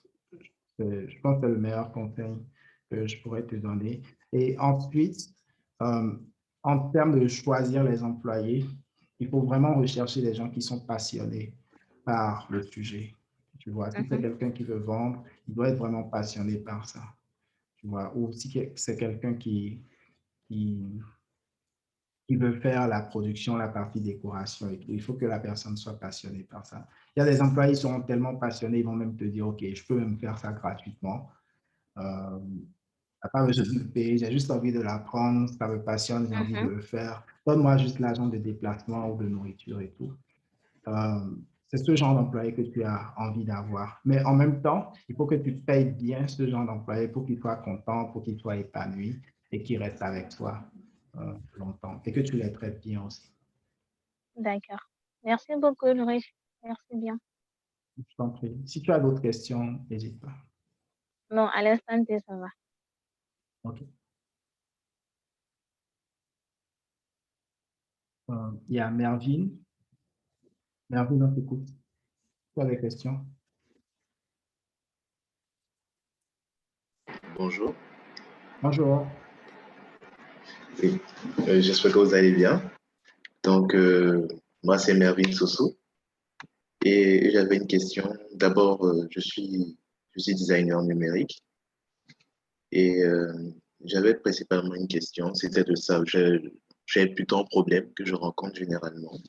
C'est que quand je veux présenter mes services, par exemple, à des personnes de mon entourage, je remarque que ces personnes ne sont pas vraiment la cible que je veux vraiment toucher, en fait. Donc, généralement, quand je regarde dans le monde du design graphique, quand je vois, par exemple, les les différentes prestations qui sont données sur les différents sites Internet qui permettent de pouvoir vendre ces travaux, c'est toujours supérieur, toujours supérieur à ce que moi je propose ici, en fait. Et donc, je peux dire ça. C'est généralement que j'ai remarqué qu'il y a aussi cette problématique-là où il y a, quand je sais ça dans un logo qui se fait à 300 euros peut-être en France, c'est juste un exemple. Et ici au Bénin, bon, généralement, le prix doit être cassé jusqu'à, on doit descendre à un prix carrément de 100 000, voire même 50 000. Et, et voilà quoi. Donc, je remarque que ceux qui sont dans mon entourage, en réalité, ne sont pas vraiment la cible que je veux vraiment toucher. Parce que si c'est vraiment que je veux faire vraiment développer mon activité, c'est vraiment trouver la cible là. Cette personne précisément qui sont prêts à payer pour un certain prix pour mes prestations. Donc, généralement, c'est vraiment ce problème-là, de pouvoir trouver vraiment la vraie cible de mon problème et pour plutôt les, les solutions que j'apporte plutôt, afin de pouvoir vraiment servir et pouvoir vraiment vivre de mon travail, je pourrais dire. OK, d'accord. Donc, en fait, la première chose que tu dois faire, c'est définir c'est qui cette cible-là. C'est qui les personnes que tu veux attirer, c'est quoi leur profil. Et ensuite, après avoir défini ça, en fait, tu veux attirer ces personnes vers toi parce que, comme tu l'as dit, elles ne font pas partie de ton entourage, n'est-ce pas? Donc, pour les attirer, il faut, ce Oui, qui attire les gens, c'est juste des choses qui vont intéresser ces personnes. Donc, c'est-à-dire parler de leurs problèmes, parler de solutions à leurs problèmes, etc. Donc, c'est un peu comme quand tu es sur Internet, il y a plein de choses qui passent dans ton flux sur Facebook, Twitter, etc. Mais euh, il y oui, a, il y a juste des choses qui ne vont pas t'intéresser, n'est-ce pas? Et il y a certaines choses qui vont t'intéresser. Et oui, quand quelqu'un pose quelque chose qui t'intéresse, même s'il n'était pas parmi tes amis et tout, tu vas voir, OK, tel truc t'a intéressé, c'est cool. Une deuxième fois, tu vois, ah, mais c'est qui cette personne qui pose des choses intéressantes? Et après, tu te connectes à la personne, tu suis la personne, etc. N'est-ce pas? Donc, c'est un peu ce que tu as envie de faire. Tu as envie de poster des choses intéressantes qui vont attirer les personnes qui font partie de ta cible vers toi. Donc, tout ce que tu dois te demander, je pense que tu as dit que tu fais du graphisme, n'est-ce pas? oui, bon, je fais du graphisme et du design numérique. Donc, je fais la création d'interfaces utilisateurs du design. OK. Donc, euh, quand tu le fais, c'est pour régler des problèmes que les clients ont, n'est-ce pas? Donc, l'erreur que tu Oui, pourrais faire, par exemple, c'est que tu te mettes à poster des trucs sur le design, OK, voilà les techniques de design, etc. Ça ne va juste pas intéresser ses clients, tu vois. Ce qui va intéresser les clients, c'est peut-être comment euh, avoir des affiches qui rapportent beaucoup de clients, comment, je ne sais pas, lorsqu'ils organisent une fête et qu'ils font des flyers, par exemple, comment est-ce que ça impressionne les gens et beaucoup de gens participent. Tu vois un peu ce genre de questions et tout. Donc, plus tu crées du contenu sur ce ok, sujet-là, plus tu vas attirer les personnes qui sont intéressées par ça, parce que tu réponds à leurs préoccupations, tu réponds à leurs questions, tu résous leurs problèmes déjà d'une certaine façon. Et ensuite, ils ont juste envie de dire, waouh, ce gars-là, il est expert en ça, j'ai envie de me connecter à lui. Peut-être que quand j'aurai besoin de lui, je serai prêt à payer pour ses services. Donc, c'est un peu ce que tu auras envie de faire. Ça prend du temps. Ça prend vraiment du temps. Il y a des gens qui le font en quelques semaines, ils espèrent avoir beaucoup de monde qui vient vers eux. Mais ce n'est pas comme ça que ça marche. Donc, si aujourd'hui tu as une ou deux personnes dans ton audience qui sont intéressées par le sujet, tu vas poster et tout, ces personnes vont commenter, partager. Peut-être que dans la semaine, ça va te rapporter deux autres personnes, n'est-ce pas? Donc là, ça devient quatre personnes. Ensuite, une semaine, un mois plus tard, tu as 8 personnes, 10 personnes. Souvent, on va se décourager en se disant, OK, beaucoup de gens ne viennent pas. Mais ce qui se passe, c'est que en ce moment, tu es en train de doubler, tu vois. Donc, quand tu quittes 4, tu te retrouves à 8, ensuite de 8, tu te retrouves à 16. Ça ne paraît pas beaucoup, mais au fil du temps, tu es à 32, ensuite 64, ensuite de 64, tu passes à, je ne sais pas, 100, 128. Et là, maintenant, tu es juste en train d'ajouter 100 personnes à chaque fois. Jusqu'à un certain moment, tu es 1000 personnes. Donc, c'est un peu comme ça commence au début, pendant des semaines, des mois.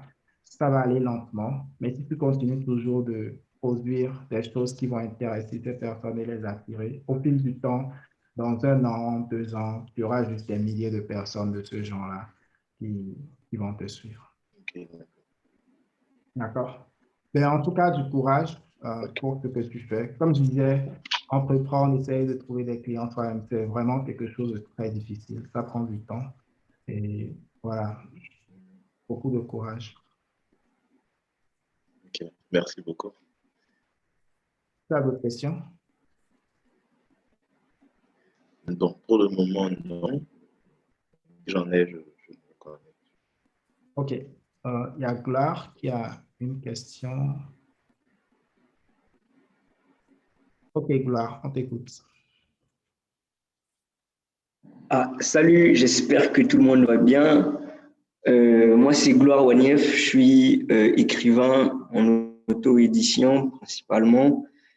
En fait, ma question est relative notamment au fait d'avoir une équipe. Parce que moi, je travaille en fait en auto-édition, donc je travaille principalement seul pour tout ce qui est par rapport à mes livres et autres. Et enfin, si j'ai fait ce choix-là, c'était pour apprendre. Donc, j'en ai appris, je pense, suffisamment sur le domaine, enfin, pas suffisamment, mais quand même le minimum de ce qu'il faut. Et j'ai obtenu des résultats assez positifs, même si c'est vrai que l'année passée, j'avais dit que j'avais obtenu des résultats négatifs et tu m'avais tapé dessus. Là, je dis que j'ai obtenu quand même des résultats assez positifs, mais je me dis que, en fait, je ne peux pas tout savoir, en fait. Je ne peux pas forcément tout savoir et tout bien appliquer. Il y a des gens qui savent mieux faire certaines choses que moi. Et moi, en fait, je me demande, est-ce que c'est le moment idéal, par exemple, pour se constituer une petite équipe? J'ai bien envie d'avoir quelqu'un qui va se charger de tout ce qui est marketing, parce que c'est quelque chose que j'ai quand même un peu jusqu'à présent du mal à bien maîtriser, tout ce qui est marketing et autres, comment vendre véritablement. C'est surtout et je voulais un peu avoir un peu ton avis sur ça. Est-ce que tu penses que il y a un moment précis? Quels sont les prérequis à avoir pour pouvoir établir une équipe, tout ça, tout cela? C'était un peu OK. ça ma question, quoi. OK. Donc, comme je te connais plutôt bien, je vais te poser à mon tour 2 questions. D'abord, une question. Mhm. Est-ce que tu penses que tu as du mal à Mhm. attirer vers toi des gens qui sont intéressés par les sujets que tu abordes? Euh, je dirais, je dirais, je dirais non, j'ai pas tant de mal que ça à attirer vers moi les gens qui sont intéressés. Mais, Pardon? mais, j'ai l'impression qu'il y avait un mais. Mais non, non, il y a pas. Bon, enfin, je dirais, mais c'est pas suffisant, quoi. Genre, il y en a pas. En fait, c'est comme s'il y a un cap que j'arrive pas à dépasser. Genre, je n'arrive qu'à me. C'est-à-dire, il y a des gens que j'ai attirés, ils sont là, et j'arrive pas à faire plus. Je sais pas, je trouve que j'arrive pas, qu'il est possible d'avoir plus, mais je ne peux pas avoir ce plus-là, pas au rythme auquel moi j'avance. OK. Donc, si tu arrives à attirer des gens et que tu n'as pas de mal à le faire, d'accord? En fait, c'est juste ça le marketing, en fait, d'accord? Ça dépend de l'échelle et tout, évidemment, Mhm. mais ça suffit qu'en termes de marketing, tu n'as pas du tout de problème, d'accord? Mhm. OK, ma deuxième question, Ah, d'accord. est-ce que tu as un endroit, une page ou quelque chose qui explique clairement ce que tu offres? Euh, ouais, j'ai mon site internet, j'ai des pages Facebook, Instagram et autres. Je suis quand même assez présent sur les réseaux sociaux et la plupart des gens qui me suivent, enfin pratiquement tout le monde sait ce que je fais et ce que je propose. Oui, mais ma question, Donc c'est, peut-être que c'est pas bien. Oui, je t'écoute. Non, non, non, non, en fait, j'ai dit peut-être que c'est pas bien précis, peut-être que j'ai pas bien précisé ça dans mes différents médias, mais en fait, voilà. Pourquoi tu dis que peut-être que c'est pas précis?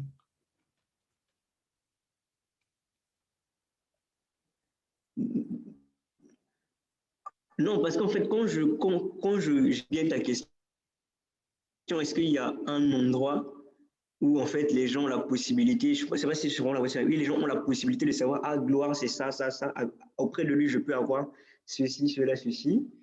Il n'y a pas un endroit précis comme ça. Voilà, je peux dire que sur tous mes différents médias sociaux où je suis, tous les médias sociaux où je suis présent, j'ai présenté en fait globalement ce que je fais, mais c'est pas détaillé quoi. OK. Donc, ouais, je pense que c'est ce qui te manque déjà. Il faut que ça soit clair Mhm. pour les gens. Lorsque je suis dans cette situation, lorsque j'ai tel besoin, lorsque j'ai tel problème ou autre, euh, Mhm. voilà exactement ce que Gloire peut m'offrir. Si ça, c'est pas clair, Mhm. c'est vrai qu'il y a des gens qui seront attirés par les sujets que tu abordes, mais eux-mêmes, ils ne sauront Mhm. pas. Et voilà quoi, ils vont pas acheter chez toi. D'accord, ouais, d'accord, je comprends.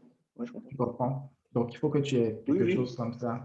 Si c'est les ateliers d'écriture que tu fais, si c'est autre chose et tout, juste un endroit où les gens, OK, quand je suis dans telle situation, voilà, il y a Gloire qui peut m'aider à résoudre ça. Et je suis prêt à payer pour ça. Ok, d'accord, d'accord, je comprends mieux. Je comprends mieux. D'accord? OK. Sinon, en Je termes de comprends. marketing en D'accord, merci.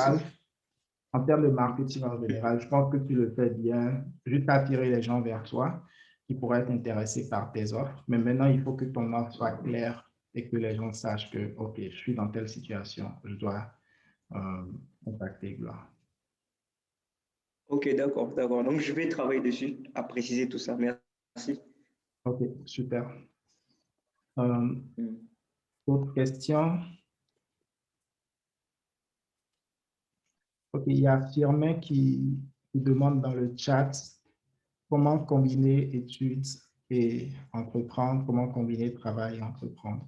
Ouais, comme je disais au début, l'entrepreneuriat, c'est un apprentissage. Donc, il faut juste commencer.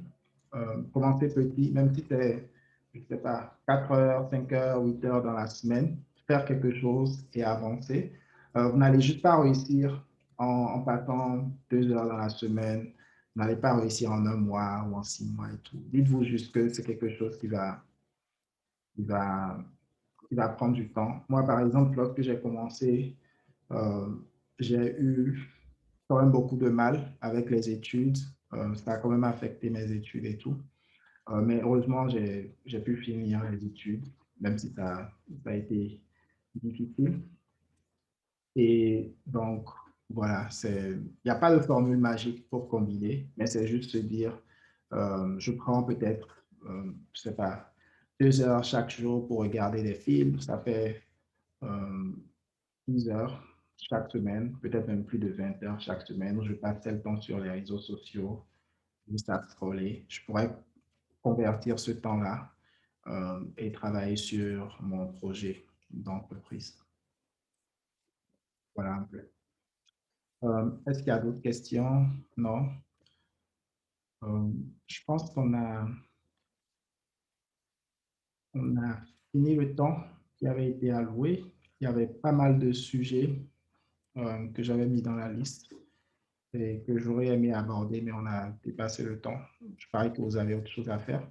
Donc, on va encore prendre quelques minutes pour les participants qui sont là. Est-ce qu'il y a des sujets spécifiques que vous auriez aimé qu'on aborde rapidement?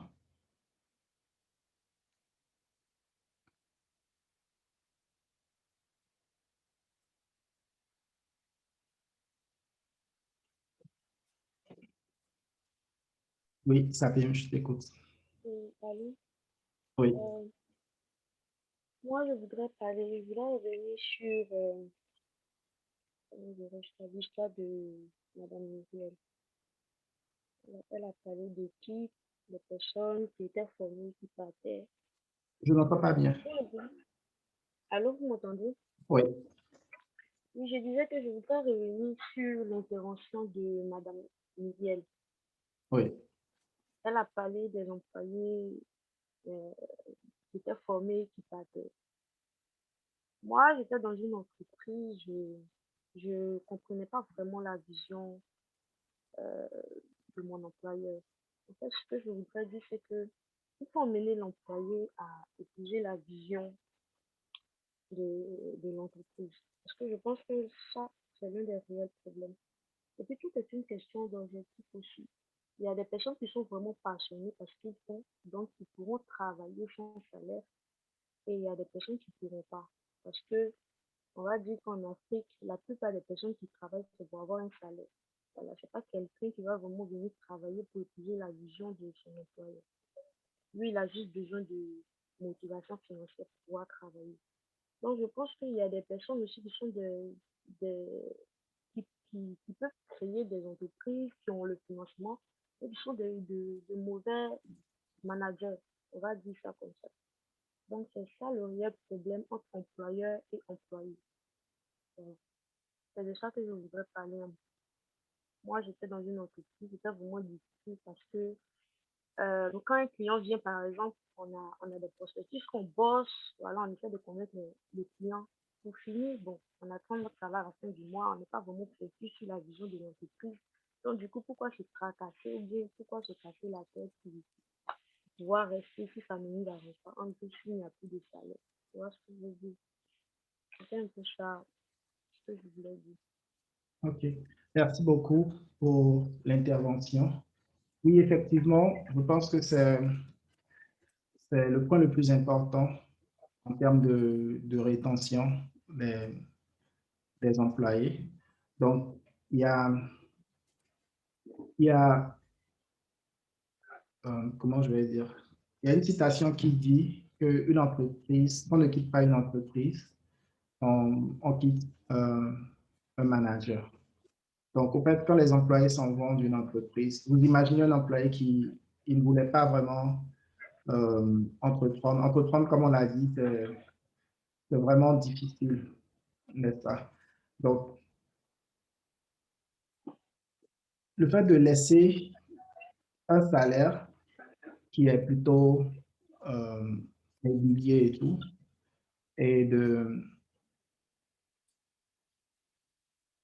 et enfin, comment je dirais ça? Et d'aller se mettre à son propre compte avec tous les risques et tout. C'est vraiment quelque chose de risqué. Il faut beaucoup de courage euh, pour le faire. Donc, ce qui arrive souvent dans cette situation-là, c'est juste que l'employé ne se sent pas en fait, valorisé et tout. Et une erreur que les chefs d'entreprise font, ils se disent que, OK, euh, je vais en fait, je paye l'employé, je lui offre son salaire et tout le reste à la fin du mois. Tous les mois, je lui donne le salaire. Mais pourquoi est-ce qu'il ne fait pas son travail? Je ne lui dois rien. Une fois que je lui ai donné le salaire, c'est bon. Mais tout le monde a des rêves. Toi, tu es le chef d'entreprise, tu as des rêves, tu es en train de vouloir réaliser ton projet. L'employé aussi a des rêves, mais il a juste laissé ses rêves pour travailler pour toi, pour prendre un salaire en échange. Donc, normalement, le chef d'entreprise devrait plutôt être reconnaissant de l'employé, n'est-ce pas? Parce qu'au lieu de poursuivre ses rêves, il est en train de, de travailler pour toi, de t'aider à réaliser tes rêves. Mais bizarrement, les chefs d'entreprise se disent que c'est plutôt à l'employé d'être reconnaissant, alors que c'est juste pas vrai. Quoi qu'il y ait chef d'entreprise, si on te disait, OK, laisse ton entreprise prendre de l'argent, est-ce que tu accepterais? Non. Donc, l'employé, c'est parce qu'il est dans une certaine condition, il n'a pas tous les moyens d'entreprendre et de poursuivre ses rêves. C'est pour ça qu'il est obligé d'accepter de l'argent. Mais le rêve est plus important que l'argent. Sinon, toi, tu laisserais ton rêve et tu irais juste travailler pour quelqu'un juste pour cet argent. Donc, quelqu'un qui a juste décidé d'abandonner tout ça et travailler pour tes rêves à toi, tu dois vraiment être reconnaissant et tout faire pour que ces personnes-là soient épanouies et continue de t'aider à réaliser tes rêves à toi. Et je pense que c'est l'erreur que beaucoup de chefs d'entreprise font et qui font qu'il y a des employés, quand ils travaillent pour certaines personnes, ils se disent plus jamais de ma vie, je vais travailler pour qui que ce soit. C'est souvent quelque chose que j'entends, j'ai pas envie de travailler pour qui que ce soit, plus jamais je travaillerai pour qui que ce soit. C'est juste parce qu'ils ont travaillé pour des gens qui, c'est de bonnes personnes, mais ces personnes ne les ont pas bien traités. Voilà, Justement, bien parce qu'il y traiter a les employés, c'est très important. c'est ça. Parce que justement, s'il y a il y a des employés qui se permettent, par exemple, de dire, surtout en Afrique, qui se permettent de dire que il y a, en Afrique, il n'y a pas de travail, comme on le dit chez nous en Côte d'Ivoire, il n'y a pas de travail. Du coup, l'employé, lui, il est contraint de forcément travailler. Donc, et ça, c'est un faux problème. C'est un Ouais, faux problème. Il y a, il y a, il y a, il y a beaucoup de personnes qui sont entrepreneurs, mais qui sont de mauvaises expériences, on va dire, de mauvaises. C'est ça la oui, différence. La activité qui c'est un peu ça. ok, merci beaucoup, Sapine. On va prendre une dernière question. Jean, on t'écoute. Merci de m'accorder la parole une seconde fois. Primo, j'aimerais bien revenir sur l'intervention de Muriel et secondo, vous poser une question, une suggestion à la fin.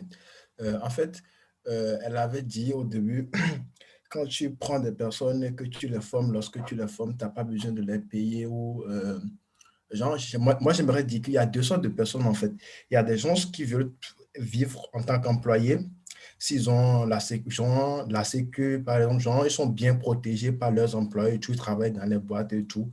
Mais par contre, il y a d'autres personnes, ils vont travailler, c'est juste, ils cherchent de l'argent pour avoir leur boîte. Par exemple, si moi je travaille avec toi, jusqu'à un moment donné, tu me licencies, je suis content en fait. Chaque fois qu'un employé dit, bah écoute, tu travailles plus chez moi, intérieurement, au fond de moi, je suis content parce que c'est qu'avec cet argent, je vais faire d'autres business et tout. Donc, c'est à toi de voir, lorsque tu fais des interviews, les entretiens avec les personnes, de voir le mindset de la personne pour voir, bon, est-ce qu'il veut travailler avec toi à long terme ou bien à moyen terme et tout.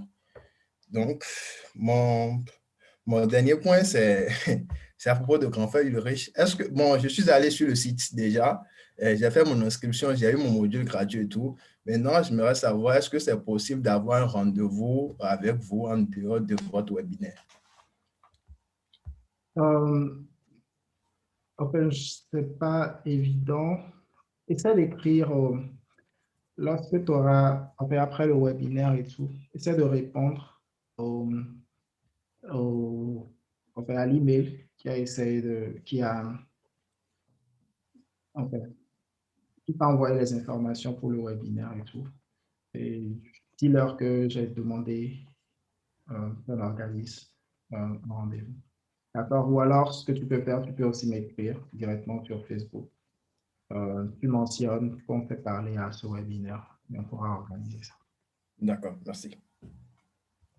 Merci. OK. Donc, merci à tous d'avoir suivi juste là. J'ai besoin de votre feedback sur comment ça s'est passé. Je vais envoyer un lien dans le chat. C'est bon, j'ai mis le lien dans le chat. Donc, si vous cliquez sur le lien, vous allez voir les questions.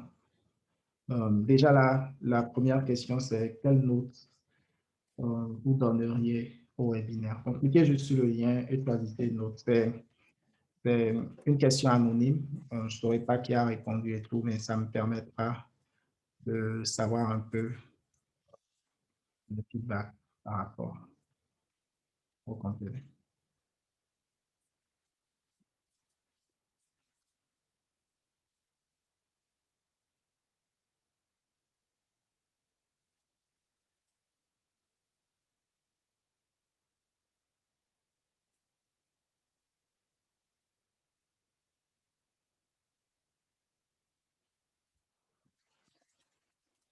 Donc voilà, cliquez sur le lien. J'attends encore quelques réponses, s'il vous plaît.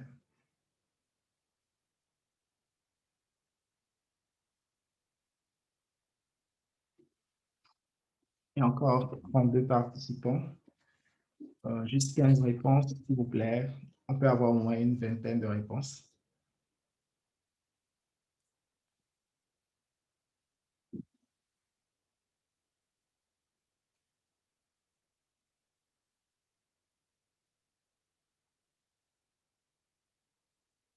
En attendant, si vous avez des questions, une ou deux dernières questions, n'hésitez pas à les mettre dans le chat. Cette réponse, encore quelques réponses, s'il vous plaît. Il y a d'autres questions encore, deux autres questions que j'ai pour vous.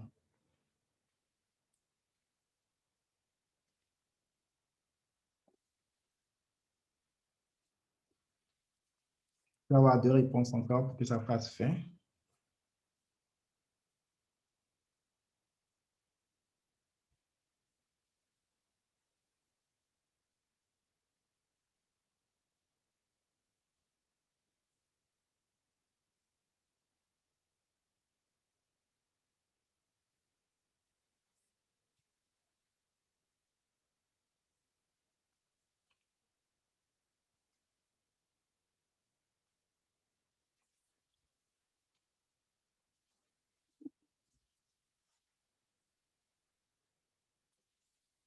Oui, Muriel, je vais te donner la parole pour que tu donnes ton astuce.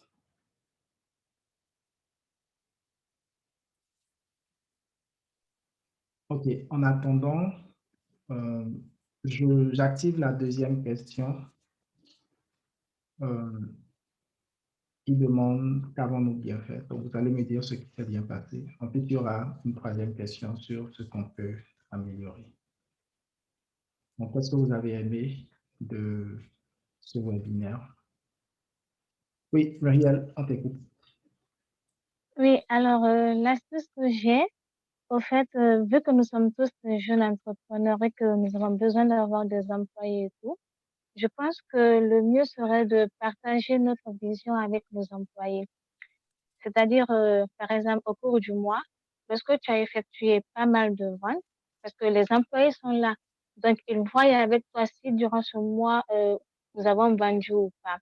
Donc, le mieux après, c'est de faire une petite réunion avec les employés pour dire, ah, ce mois-ci, voici, nous avons bien vendu, voici telle chose qui a marché durant ce mois et voici telle chose qui n'a pas marché durant ce mois. Donc, l'employé, il se dira que son employeur a de la considération pour lui. Donc, il n'est pas là seulement juste en tant que simple employé. Donc, il a un plus également à apporter à l'entreprise.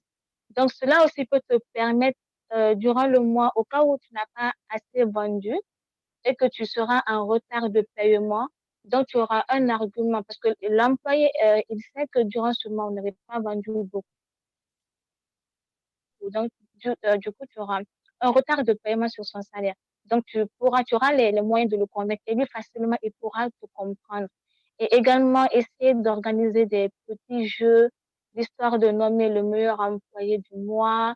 Si possible, organiser une journée où tu choisiras un employé qui deviendra le patron ce jour. En fait, toi, en tant qu'employeur, tu te fais passer pour employé durant ce jour et lui, ce sera à lui, est-ce que vous comprenez un peu? Donc, lui, ce Oui. sera lui, voilà, ce sera lui l'employeur durant ce jour et tu verras comment lui aussi il gère. Donc, l'employé va se sentir valorisé et il va vraiment aimer l'entreprise en question. Donc, tout ça, ce sera des petits trucs pour ne pas que tes employés puissent te laisser. Oui, effectivement, c'est très important en fait, pour que les employés soient là dans ton entreprise. Donc, il y a la première chose qui est par rapport à la vision. Il faut qu'ils partagent la vision Mhm. que tu as pour l'entreprise, qu'ils comprennent qu'ils sont en train de contribuer à quelque chose de grand. Et ensuite, il y a les feedbacks, donc par rapport à leur travail, voilà ce qui va bien, voilà ce qui ne va pas bien, etc. Voilà comment ils peuvent s'améliorer. Et finalement, il y a les célébrations, les félicitations. Donc, pour toutes les choses qui sont bien faites, il faut vraiment les féliciter pour ça. Parce que le travail au jour le jour, ça peut devenir ennuyeux. Et il y a les frustrations qui s'accumulent, etc. Il faut juste pouvoir célébrer ensemble tout ce qu'on arrive à accomplir. Et je pense que c'est l'une des choses les plus importantes. Mhm. Être à l'écoute aussi de ses employés, c'est très important. Oui, exactement.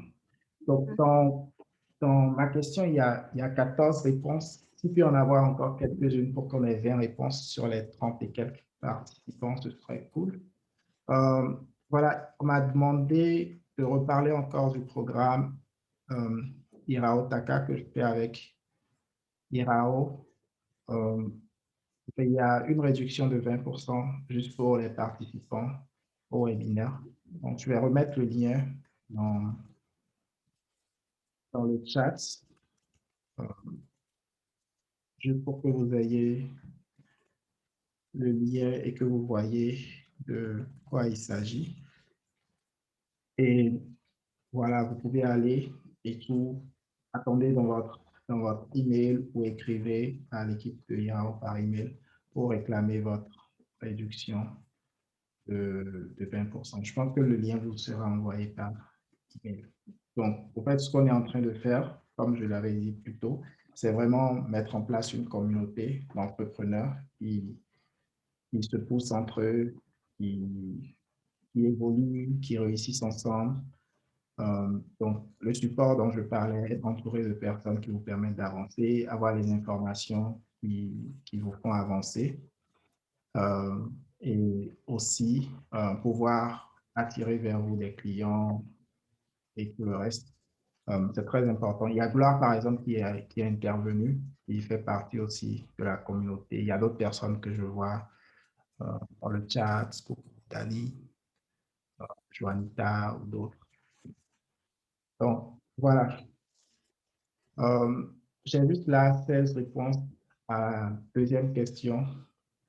Je n'ai pas eu 20 réponses. Est-ce qu'il y a encore des gens qui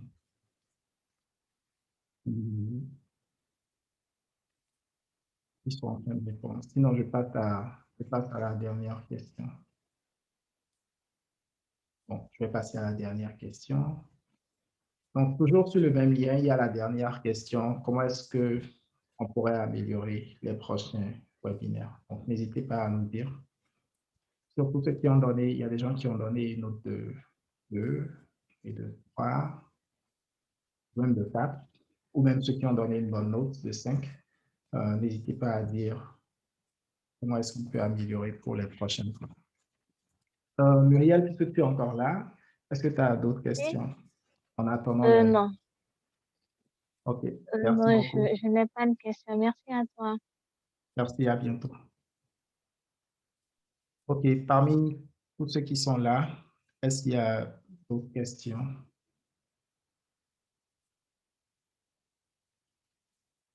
Juste une dernière question. Pendant que j'apprends les réponses à ma dernière question sur le lien que j'ai envoyé dans le chat, comment est-ce qu'on peut s'améliorer? Est-ce qu'il y a des préoccupations que vous aviez auxquelles vous auriez aimé avoir des réponses, par exemple?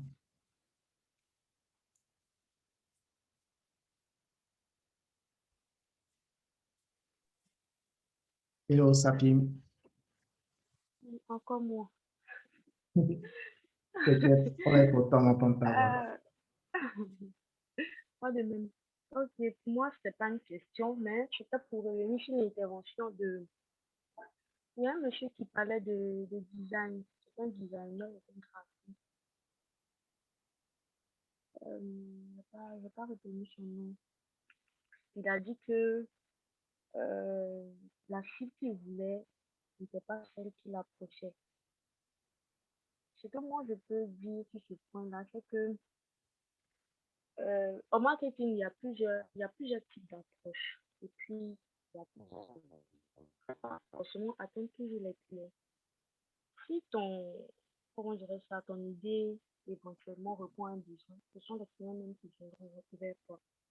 Déjà, étant designer, aujourd'hui, il y a Internet, c'est là, il y a des pages que tu peux créer et toi-même faire des designs pour, comment dirais ça, animer ta page. Si par exemple, aujourd'hui, je dis n'importe quoi, tu vois par exemple un panneau d'Orange où ils ont fait un panneau publicitaire par exemple, où ils ont fait une affiche qui est dans la ville. Tu peux par exemple avoir une idée de pouvoir reproduire ça, mais de façon digitale et mettre sur ta page. On ne sait jamais. peut-être que l'entreprise ou bien peut-être quelqu'un qui a vu que ton design est beaucoup plus meilleur que ce qu'ils ont fait, ils pourront t'approcher.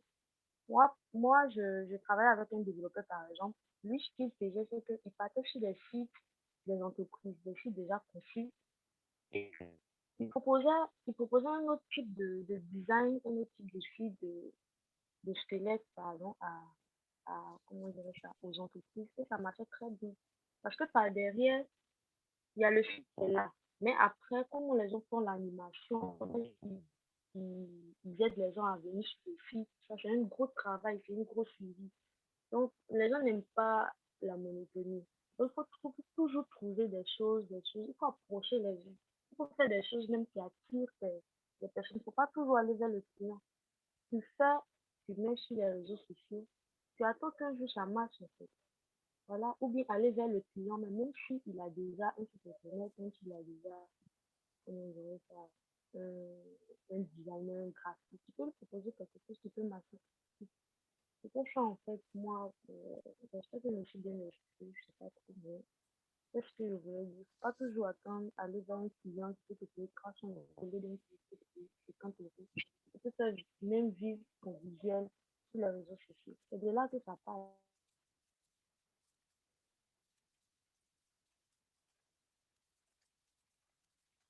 Allô, ça fait longtemps que t'entends plus.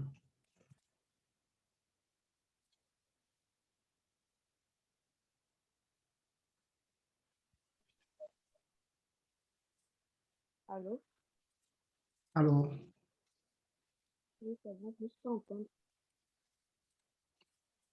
C'est ça que j'ai beaucoup parlé cette fois. oui, je n'ai pas bien entendu. Parfait.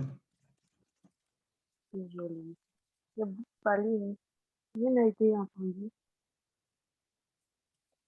Je crois que j'ai un souci de connexion. Allô? Allô, oui. Oui, ça a coupé, mais j'ai bien J'ai, entendu. j'ai, comment dire ça? J'ai eu un souci de connexion. Donc, je disais par rapport au designer, le graphiste. Oui, en fait, on a entendu tout, mais vers la Ah, fin, ok, ça a coupé. vers la fin. Ok. Donc, je ne sais pas beaucoup. Non, en fait, c'était ça mon idée, quoi, de faire vendre déjà ses visuels sur les réseaux sociaux. Et puis d'avoir une communauté qui peut partager. C'est comme un chanteur qui veut se faire produire, il n'a pas de producteur. Il commence par des petits, je sais pas moi, des petites musiques qu'il met sur les réseaux sociaux, des petits tutos, je sais pas, quelque chose comme ça. Donc, Ok. je veux dire qu'on n'est pas forcément obligé d'aller vers un client qui peut payer 300 € pour un logo ou quoi que ce soit. On peut déjà vendre nos visuels sur le net. Ok. Merci beaucoup. Merci beaucoup, Sapine. Donc, il y a une personne qui a demandé comment avoir la réduction pour Iraotaka. En fait, vous aurez un email avec le lien de réduction. Je pense que c'est le même email qui vous a envoyé les informations pour le webinaire. Vous aurez toutes les informations par email. Donc, merci beaucoup. J'ai juste eu 10 suggestions d'amélioration. S'il y en a encore, le lien est toujours ouvert. N'hésitez pas à mettre. Merci beaucoup de m'avoir rejoint pour ce webinaire. C'était un plaisir d'avoir partagé avec vous. Et donc, voilà, à bientôt. N'hésitez pas à envoyer vos questions, me contacter directement.